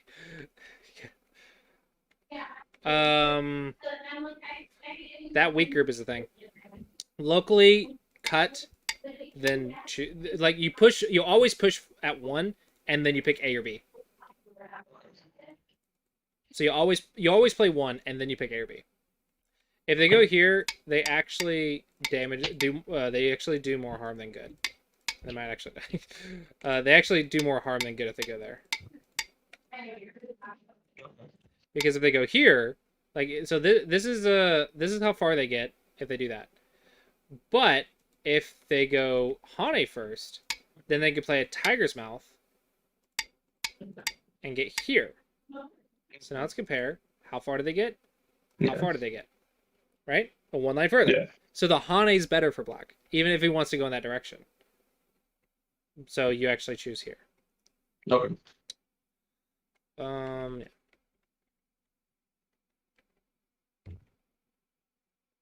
That's a lot of points. Too bad you're dying. It's so scary, man. That group is so scary, but everyone's just ignoring it. Well, this is nice. He just gives you like 50 points on the bottom. That's cool. But you only need like 60 points to win, and that's like 50 right there. 5, 10, 15, 20, 25, 30, 39, 40. Okay, I'm sorry. It's only like 45. 41, 42, 43, 44, 45. Yeah, it's only 45. I apologize. It's not the entire game. It's just most of it. You only need 60 points to win, and it's like 45 right there. It's a lot of points. But on the flip side, you're currently about to die. So there is that. I don't know what you're gonna do here. Like, there is no good basic to how to save a group that I Tanuki'd like forever. Use your opponent's Aji, and run away. Nice, nice. I like it. I like it. Yeah, I like it. This is slightly better, but it's good. I like it. Yeah, good defense. Good defense there. Your opponent played a soft attack, and you completely survived because of it. I still think you should have responded earlier. Like, it was on my mind for the record. I thought it should have been on the I board. thought it was okay, Yeah. and what I really thought, I mean, it was. I continued to think that I might have to sacrifice a stone or two depending on how he did it, but I thought I could live. I'm actually not sure that you can. Well,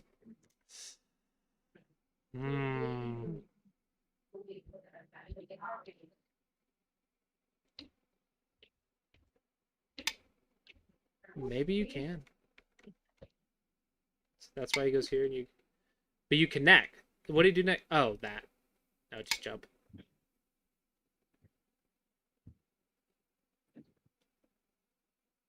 Yeah, it's actually really hard for you.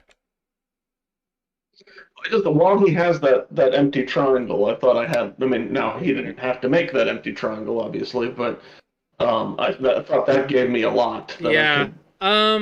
Which makes me think that maybe this isn't a good point. Maybe this is better, or this is better. Because if this became an empty triangle, it's obviously not good. Because it's just a lot of forcing moves. Mm-hmm. Either way, if we improve our attacking, then we prove the point of you should have defended. And what does blind defense do? It prevents the high-level players from just killing us.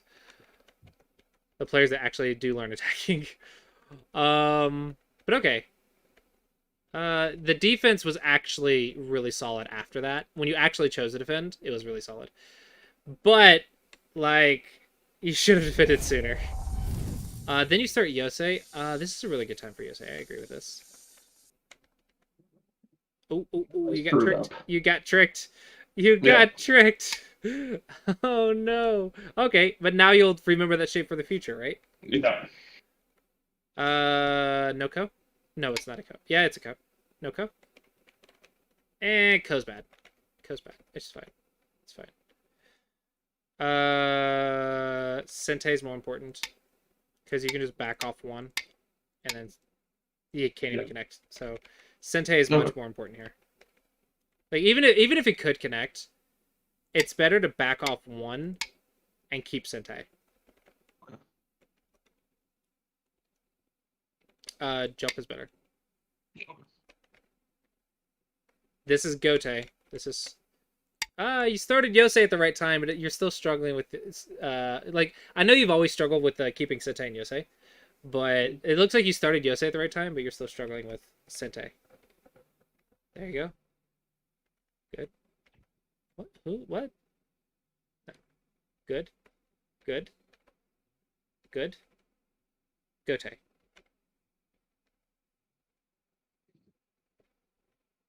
Gote.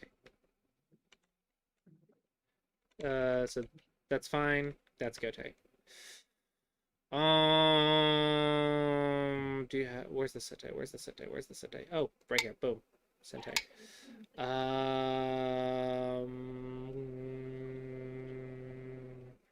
Boom. That works. That's cool. Yeah.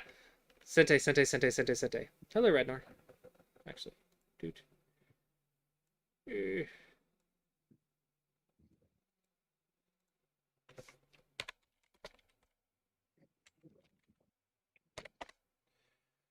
Okay, yeah, Sentei.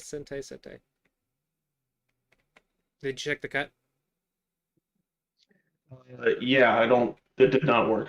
Okay, clearly you checked the cut because as soon as he gave the option, you took it. That's good. Liberties. Taking Black's liberties might open up a Tsuji later.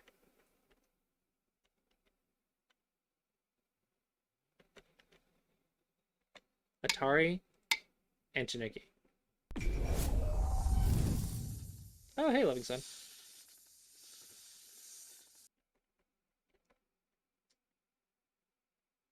Good. Good. Yeah, so a lot of your moves are good. It's just some minor improvements, it looks like. And some good habits.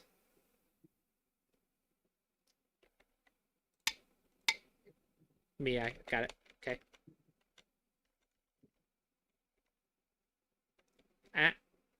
That's wrong, right? Do you know that? No. Connect is better. Okay. Oh, yeah, gotcha. Because Kothra, you only Tiger's Mouth if you need ice. Otherwise, Okay. just connect. Sure. Yeah, so this one, your Yosei's gotten better, for sure. Because your Yosei, was much worse than this before. So your Yosei's definitely improved, but we can still fight for Sente a little bit better. Your Yosei time is actually good, so I see a lot of good stuff. You should have taken so long to defend yourself, but when you did, you actually did quite a good job. So it looks like things are starting to come together slowly but surely, which is exactly what we want. I mean, that's usually what happens is you get stuck somewhere for a while, you learn a bunch of stuff, and then you bring it all together, and then when it clicks together like puzzle pieces, you shoot up several ranks. So the one question I had, because I was looking I'm at move 72. So this, right when I did the next move to kind of give myself a bunch of, that. Mhm. So what I thought he was gonna do was jump in with a reduction or something like that at like H7 or G7, like get right to start getting in. What's a good response to that? Because I figured there's no way he's getting me all of this. Right. And he's got lots of support. Here's the problem. So your A group is not alive. Okay? So, the way we attack B is we have to think, what is the next thing to do? Okay? If it's just big move, then maybe blocking is better. We just compare the next big move to just this, and if this is bigger, then we just block. But if it's not, then we attack B in a way that'll help us play the next big move. Okay. So, for example, if the top right was a Moyo or something, we attack B in this way to help us get the Moyo. But on this board, the next thing to do is help A. So, let's attack B in a way that will let me help A. Okay. Ta-da! And now I can come back and play a big move, maybe block, and my weak group is done. So I just fix my weak group in Sente. So that's the idea, is when they do this, okay, it's a reduction stone. You want to attack it and profit as much as you can. Now, the problem is profiting from a reduction usually is, you're not going to get an amazing profit, you just get a little bit, because if they choose a good reduction, then you're not going to get an amazing. And if we presume that A is not an issue, because obviously that's how I was playing. Okay, what's next thing to do after A? So, like, would it be, like, you said block at H5, so he's going to come in for another... I would say it's not here, because Black, assuming that you're not trying to save your weak group, Black can still get an influence. So I would say make it Dame and then block. So I would still play this way. Like here, maybe even here. Like make it Dame or whatever, and then block. And then you could start Yosei. Because what do reductions do? What makes them so effective is that when you reduce, if they just block, let's play like right here. This is more obvious. When they just block, you also get influence. And usually, you limit their potential, you get your own potential, which cancels out their potential. And usually it makes it even. So that's why reductions are so nice, because they cancel out a lot of value. Now you're not gonna get a lead from reducing, but it prevents your opponent from getting a lead, which is really nice. And then if they deal with it poorly, then you get a really massive cinder. So that's great too. Like Yeah. reductions can go various ways. They're really flexible. But how to deal with a reduction is just a matter of profit. So the profit can be prevent opponent, it can be save you, it can be build yours, it can be support a reduction or invasion, or if there's nothing here, let's assume that there's a stone right here and everything's alive. If there's nothing, then sometimes just blocking is best. Or here, maybe. Okay. Sometimes just blocking is best. But most of the time it's not. Okay. But in this case, you gotta the way you think about B, or the way you think about any weak group at single digit Q, is at double digit Q it's like attacking at something. But at single digit Q it's what's the next thing to do? How can I attack B in a way that helps that next thing? And sometimes the next thing might be irrelevant. But the second biggest thing is relevant to the fight. So, like, sometimes this fight has nothing to do with the largest framework. But the second largest framework has a lot to do with this fight. Okay, let's help the second largest framework in Sente, and then go play the largest framework. Okay. So, it's just a matter of what is the next thing, and then how can I make this fight affect it? And how can I support the next thing to do with this fight? Because I'm not going to kill it. And that's what you think about. But yeah, definitely this is better than just letting you have it. Okay. But if I get a stone, like maybe right here in Sente against your group, I might be able to go further. Which is, again, use your opponent's weakness to do something to your profit. So like if I unsettle this and make you run, all of a sudden, I can get it even further. Yeah. And it's even worse for you. So that's so weak groups are bad, but just because your opponent can't punish them doesn't make them ignorable. Your opponent just needs to get better at punishing them. Okay. So that's why the basics exist of defense first, because at higher levels, those things will get punished really severely. Like you start applying reading, a pro will likely kill that. A pro will make you wish you were dead, or you will die. Okay, well, don't leave weak groups then, right? Now there are exceptions to it, but how do you know the exceptions if you don't even understand what happens next? Yeah. So that's why defense first, and you kind of follow that rule blindly until higher levels. Does that kind of answer your question? Yeah. Okay. So this one was defense first, but when you defended, you used your opponent's Aji quite well. Yeah, just watch out for little tricks like that. Yeah, I miss clamps all the time. It really irritates me. Do clamp go problems then. Like, if you're missing a Tsuji, go do that Tsuji, and do that entire set a couple, like maybe 3 or 4 times, until you can see it. One of the things you said here, like this sequence right here, you stopped. Like what? So you said it was an overplay, obviously because of my weak group up top. But kind of same exercise. What is what is this? I mean, it looked like an invasion point to me. It is an invasion point. If you didn't have a weak group, the weak group is what makes it weird. Okay, I gotcha. Now black is really thick, so black could arguably play this way, and you actually have nowhere to go. Okay. So, arguably, this would be better to force black into one of the ladders. Okay. If you have both ladders, this one is supposed to be the one you go to anyway.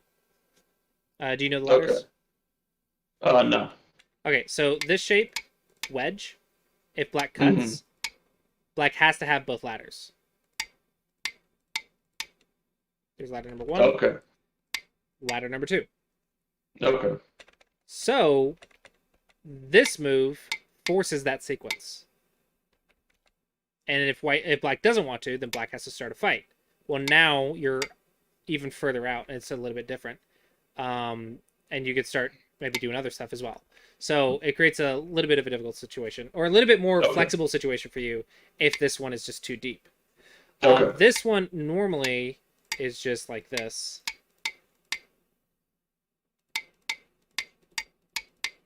And you just live, and black gets thickness. But if Yeah. black's super strong, it's not like we have to stage the textbook variation if Yeah, other yeah. stones exist. So that's why I'm like, oh well, this one, because like, Yeah. how do you make that? How do you make an eye over here? Like, there's nothing over there. So I can just change it up. And that's why you play Okay. the board and don't just get stuck with Joseki's. Okay. But he, I think, got stuck with Joseki, and this is a sequence, but not if the stone's right here. Yeah. It's just in a weird spot. Mm-hmm. Well, I like that's the stone's usually right there, but usually it's not a weak group. Usually it's a whole corner. Mm-hmm.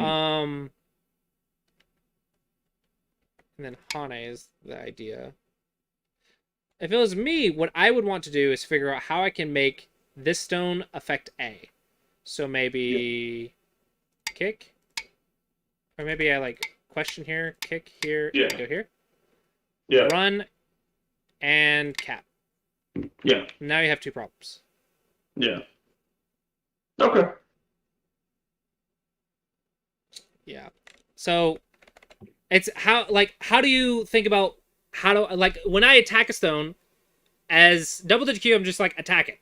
Recognize that it's weak, attack it. So like cap, that's double digit Q. Instant response, no thought. But at single digit Q, My job's calling me, so I'm going to have to hang up here. But okay. thank you for the lesson. I appreciate it. And I will see you next week. All right, have a good one. Hope you found it All helpful. right, thanks, man. Bye. Have a good one. All right, so let's go ahead and make him some notes, and then I'll send it to him on Discord. Okay, note number 1. Lots of good play. Shape can be slightly better. Comes with practice and game reviews. Plus old Japanese pro games. When you attack, think about the next goal. Make the profit help that goal. Work on your opening. Make it really high level. Don't pick Joseki blindly. Really understand your direction of play. Yosei is much better, but keep focus on keeping Sente. Alright, and I think that's a lot of good notes. Oh, and don't ignore weak groups. And let's send on the notes. And there's the notes. Oh, was the echo bad for you guys? I just realized I had my microphone turned up. I had the speakers turned up. Instead of just using the desktop audio capture.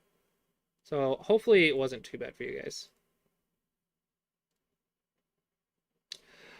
Did you get the Qbot working for the new channel, or do I need help with that? Ooh, actually, I would love help with that. I would love, like, that way people who are Twitch subbed can, on the other channel, can actually join from Twitch chat here as well. I kind of like everyone using the Discord. I would prefer you guys use the Discord. But, I mean, conveniences are nice. Like, if I had the option to make it convenient for you guys, I should just do it. So, yeah, that'd be fine. That'd be great. But yeah, I would technically prefer you guys using the Discord. Just because we have a lot of features in the Discord. I also prefer patrons over Twitch subs. Just simply because I literally make 55% more. Or, if no, 50% more because fees. But it's fine. I want it to be easy and welcoming for you guys. Oh.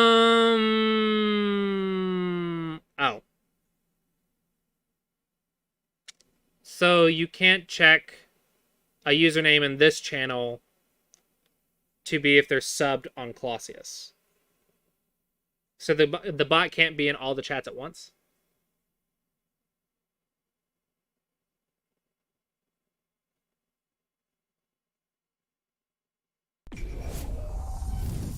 Okay, don't worry about it. Don't worry about it. People can join from through Discord. I don't want to make you do a lot of free labor. Like, that's just not worth it. Yeah. No, don't worry about it. It's fine. I don't want a sub button on this channel. That's why I'm doing it on this channel, because I don't want sub button on this channel. Yeah, I would like to be able to. Well, no. I solved the problems that I'm thinking of problems that I was talking with you about before, and you've already given me solutions. My brain is trying to catch up to my brain. Okay, we have 10 minutes left. So, does anyone have any Q&As? Or any questions?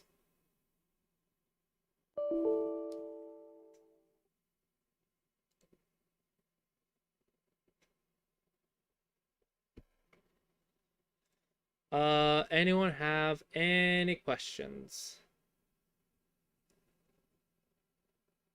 Only have answers? Oh, I finally discovered what 42 as the meaning of life means. I actually know the answer.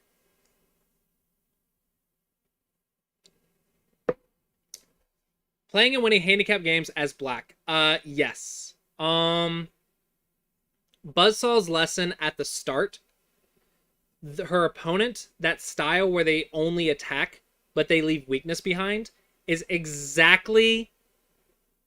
Yeah, no, I understand what it means, though. Is exactly what your opponents are going to be doing to you if you have high handicap. So, for example, if you have like 5+ stones, they're going to only be attacking you.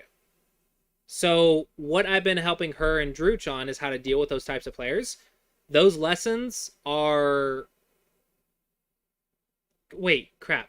You're not... Those are not free to watch. Those are on the Discord under supporters chats.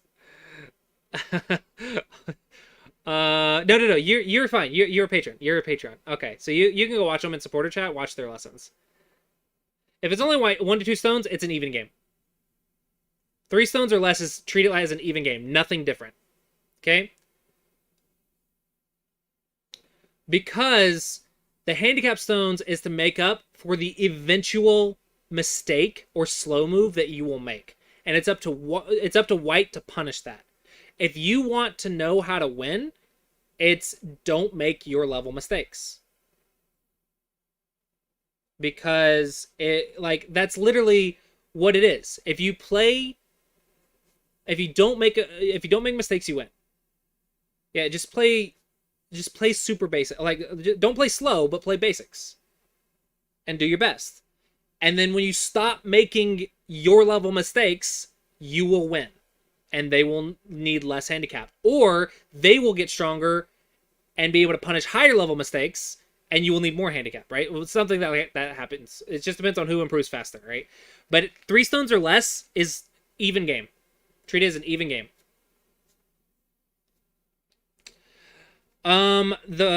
So 42, my wife told me, she looked it up. So the 42 is from that movie, Hitchhiker's Guide to the Galaxy. And there's a giant AI that told the meaning of life is 42. Well, the writer actually went out and looked up, the ASCII 42,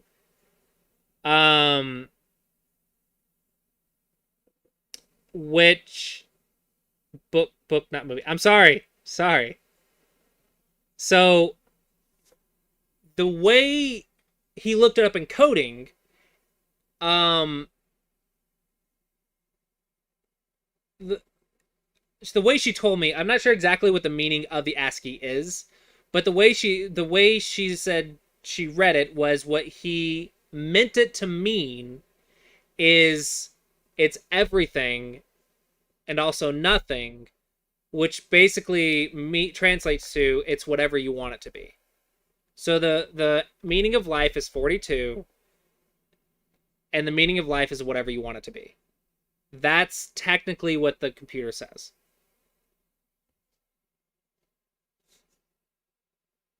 Yeah, so that's that. The writer is actually really ingenious for that. That's a really cool, like, that's a really cool writing thing. Like, this is really good writing right there. He actually looked up a computer code for the computer. That's really good writing. So it's the meaning of life is whatever you want it to be. So the meaning of life is 42. That's really good. No, my source is my wife. And she read it from somewhere else. So it was some interview with the writer of Hitchhiker's Guide. So that's what it means. I think that's really good writing right there.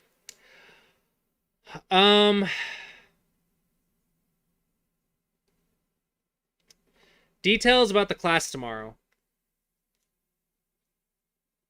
I have no idea. I mean, I would hope that he looked up.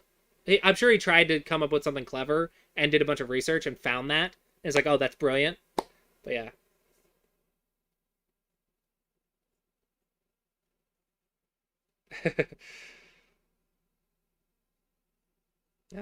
Yeah. So the class tomorrow is for everyone, actually. I plan to stream the class tomorrow.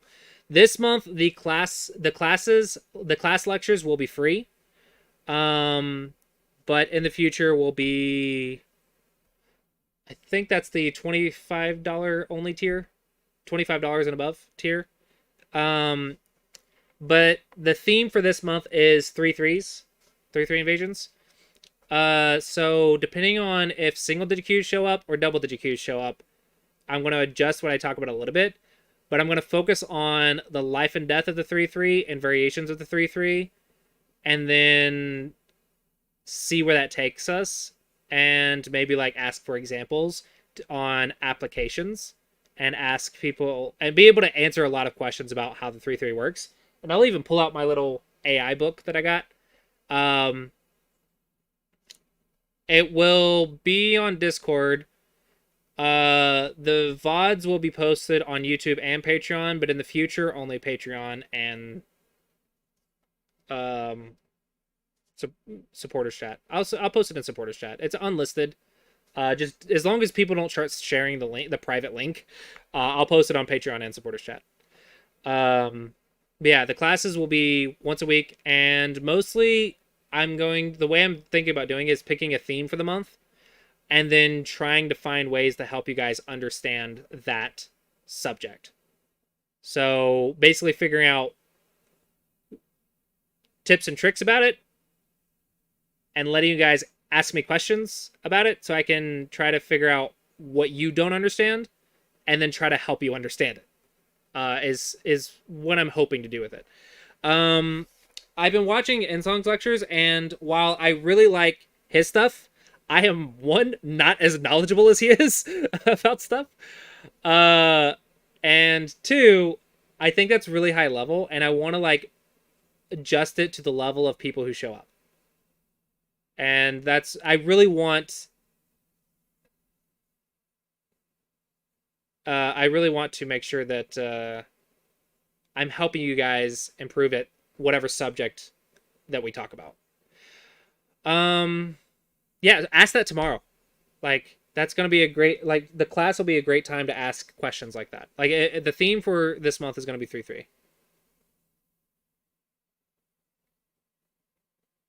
3-3 inside of a 4-4 small knight. With stones nearby?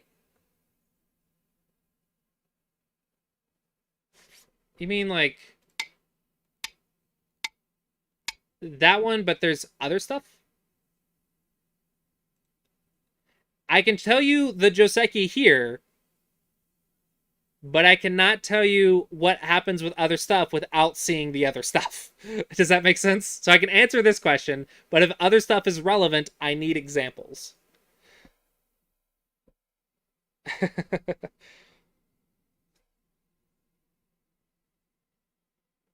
Um, I would need examples because you can know the local result, but if anything else affects it, it depends on the other stuff. I can give you a quick example though. If white is right here and like over here, then potentially you can play this move first, and then this move,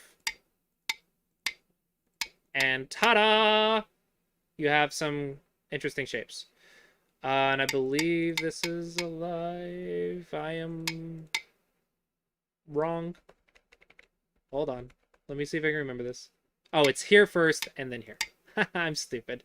Because it threatens the cutting point because of that stone. Yeah. So when there's outside stones, you can sometimes threaten here. And here's also an option. And then you have to check that cutting point, and then you get in here. But that's why when there's other stones... Wait, this is supposed to be for the class! Oh, it's free, this month's free. It's free. When there's other stones around, you're supposed to defend. The time of the lesson, it should be on the schedule. Celsius.live/schedule is a thing now. Oh yeah, my anniversary is on the 16th. So I will not be streaming on the 16th, guys.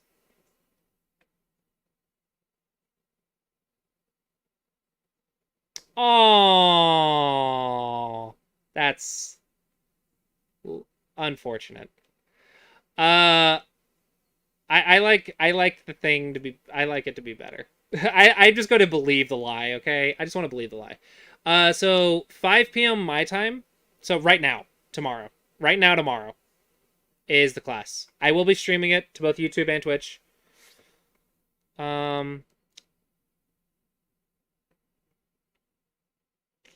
I will be streaming it to both YouTube and Twitch. The VODs will be public. But starting next month, it will be $25 tier and above. I'm hoping to get feedback, and hopefully people will enjoy it. And then I'm hoping to actually get people to sign up for the class. If you guys like it, hopefully you'll consider signing up. Yeah, it will be dependent on people showing up, though. Unfortunately, I have to schedule it around my time, not around everyone in chat's time. So if you can't make it, I do apologize. However, I do plan to add a second lecture on Mondays if we reach a certain amount of students at an earlier time. Not this month, obviously, but if I get enough people signing up for the class, I will open up a second class at a easier time zone for maybe Europeans. Probably like at 1 or 2, I'm thinking. Like at the start of the stream, basically. And that'll probably be on Mondays or Fridays. I'm trying to do Mondays because I would like Fridays to be like fun days / weekend. Oh.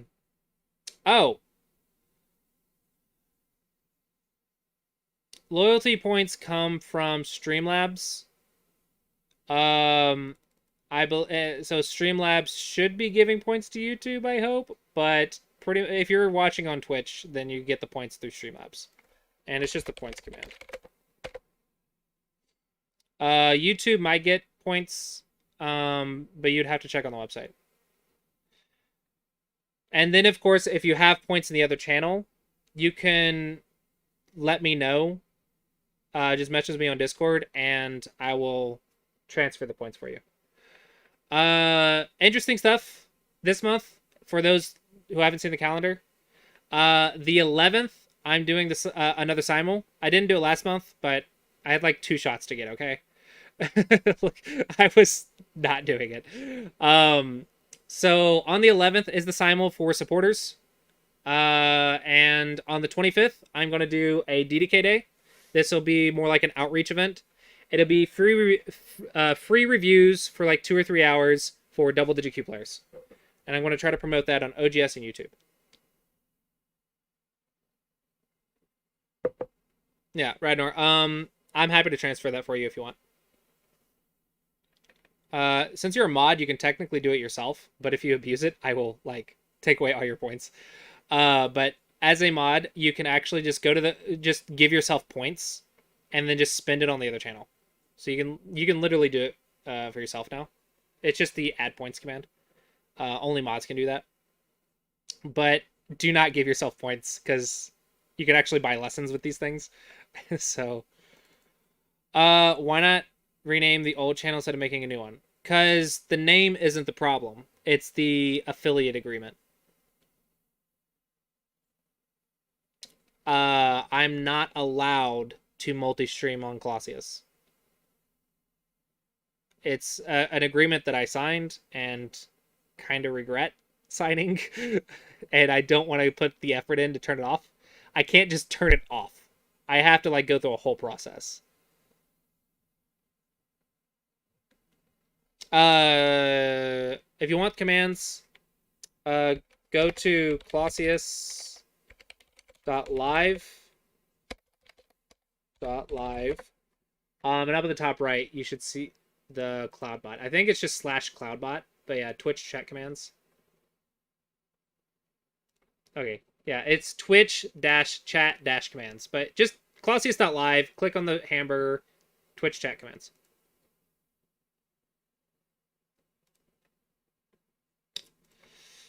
But hopefully people on YouTube are enjoying this. So I know Twitch is kind of throwing a fit. I've had a lot of people throw a fit on Twitch, like a minor fit, not a big fit.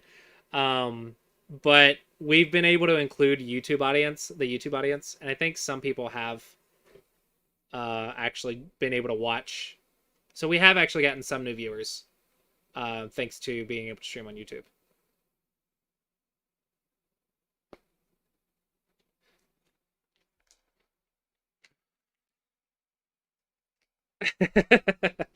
All right, so that'll be it for today, guys. I do hope you guys enjoyed it. Make sure to tune in tomorrow for the Classy Approach stream.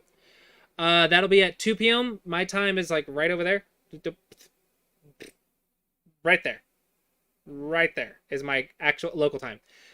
So 2 p.m. will be the Classy Approach recording. I think it's the last one from 19 to 15Q. And then we get to start talking about how to break through double-digit Q to single-digit Q, starting next week. So tomorrow's the Classy Approach recording, and then we will have a class at 5. So probably it's going to be 2 to 3:30, and then I'm going to stop streaming and then get back on at 5. Because I'm not going to stream until 5, because I have nothing scheduled. So probably be 2 to 3:30 my time to do the Classy Approach recording. And then I do need double-digit Qs. Please show up if you are a 19 to 15Q. I need volunteers for the recording. 19 to 15Q will be seeking a volunteer tomorrow. 5 p.m. will be the class. It'll be the first one, so we'll see how that goes. The theme will be 3-3. And for single-digit Qs, I'm going to be introducing you to the life and death problems and how they arrive. If double-digit Qs show up, I will also be showing you the basics of the 3-3 invasions.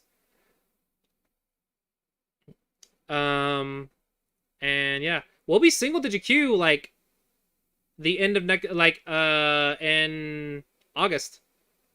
I think we'll be single-digit Q in August.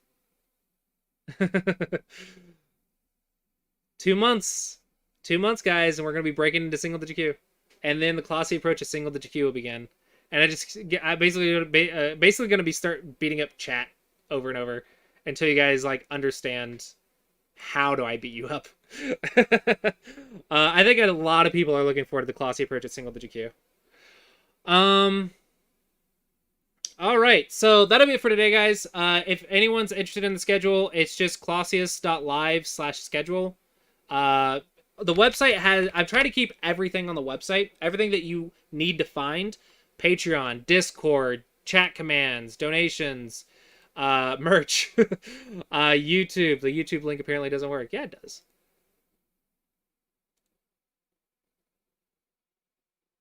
That one doesn't. Funny. Oh, because it's Sean Ray, isn't it? No? Funny. Doesn't work. I'll have to fix that. Anyway, you can find everything on the website.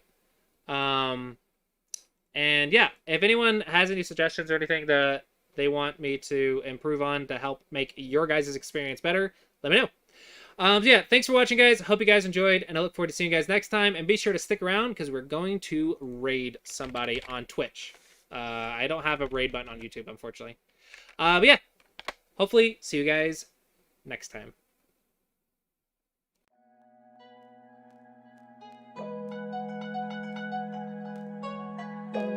That chicken was so crispy, the perfect amount of crisp and flavor.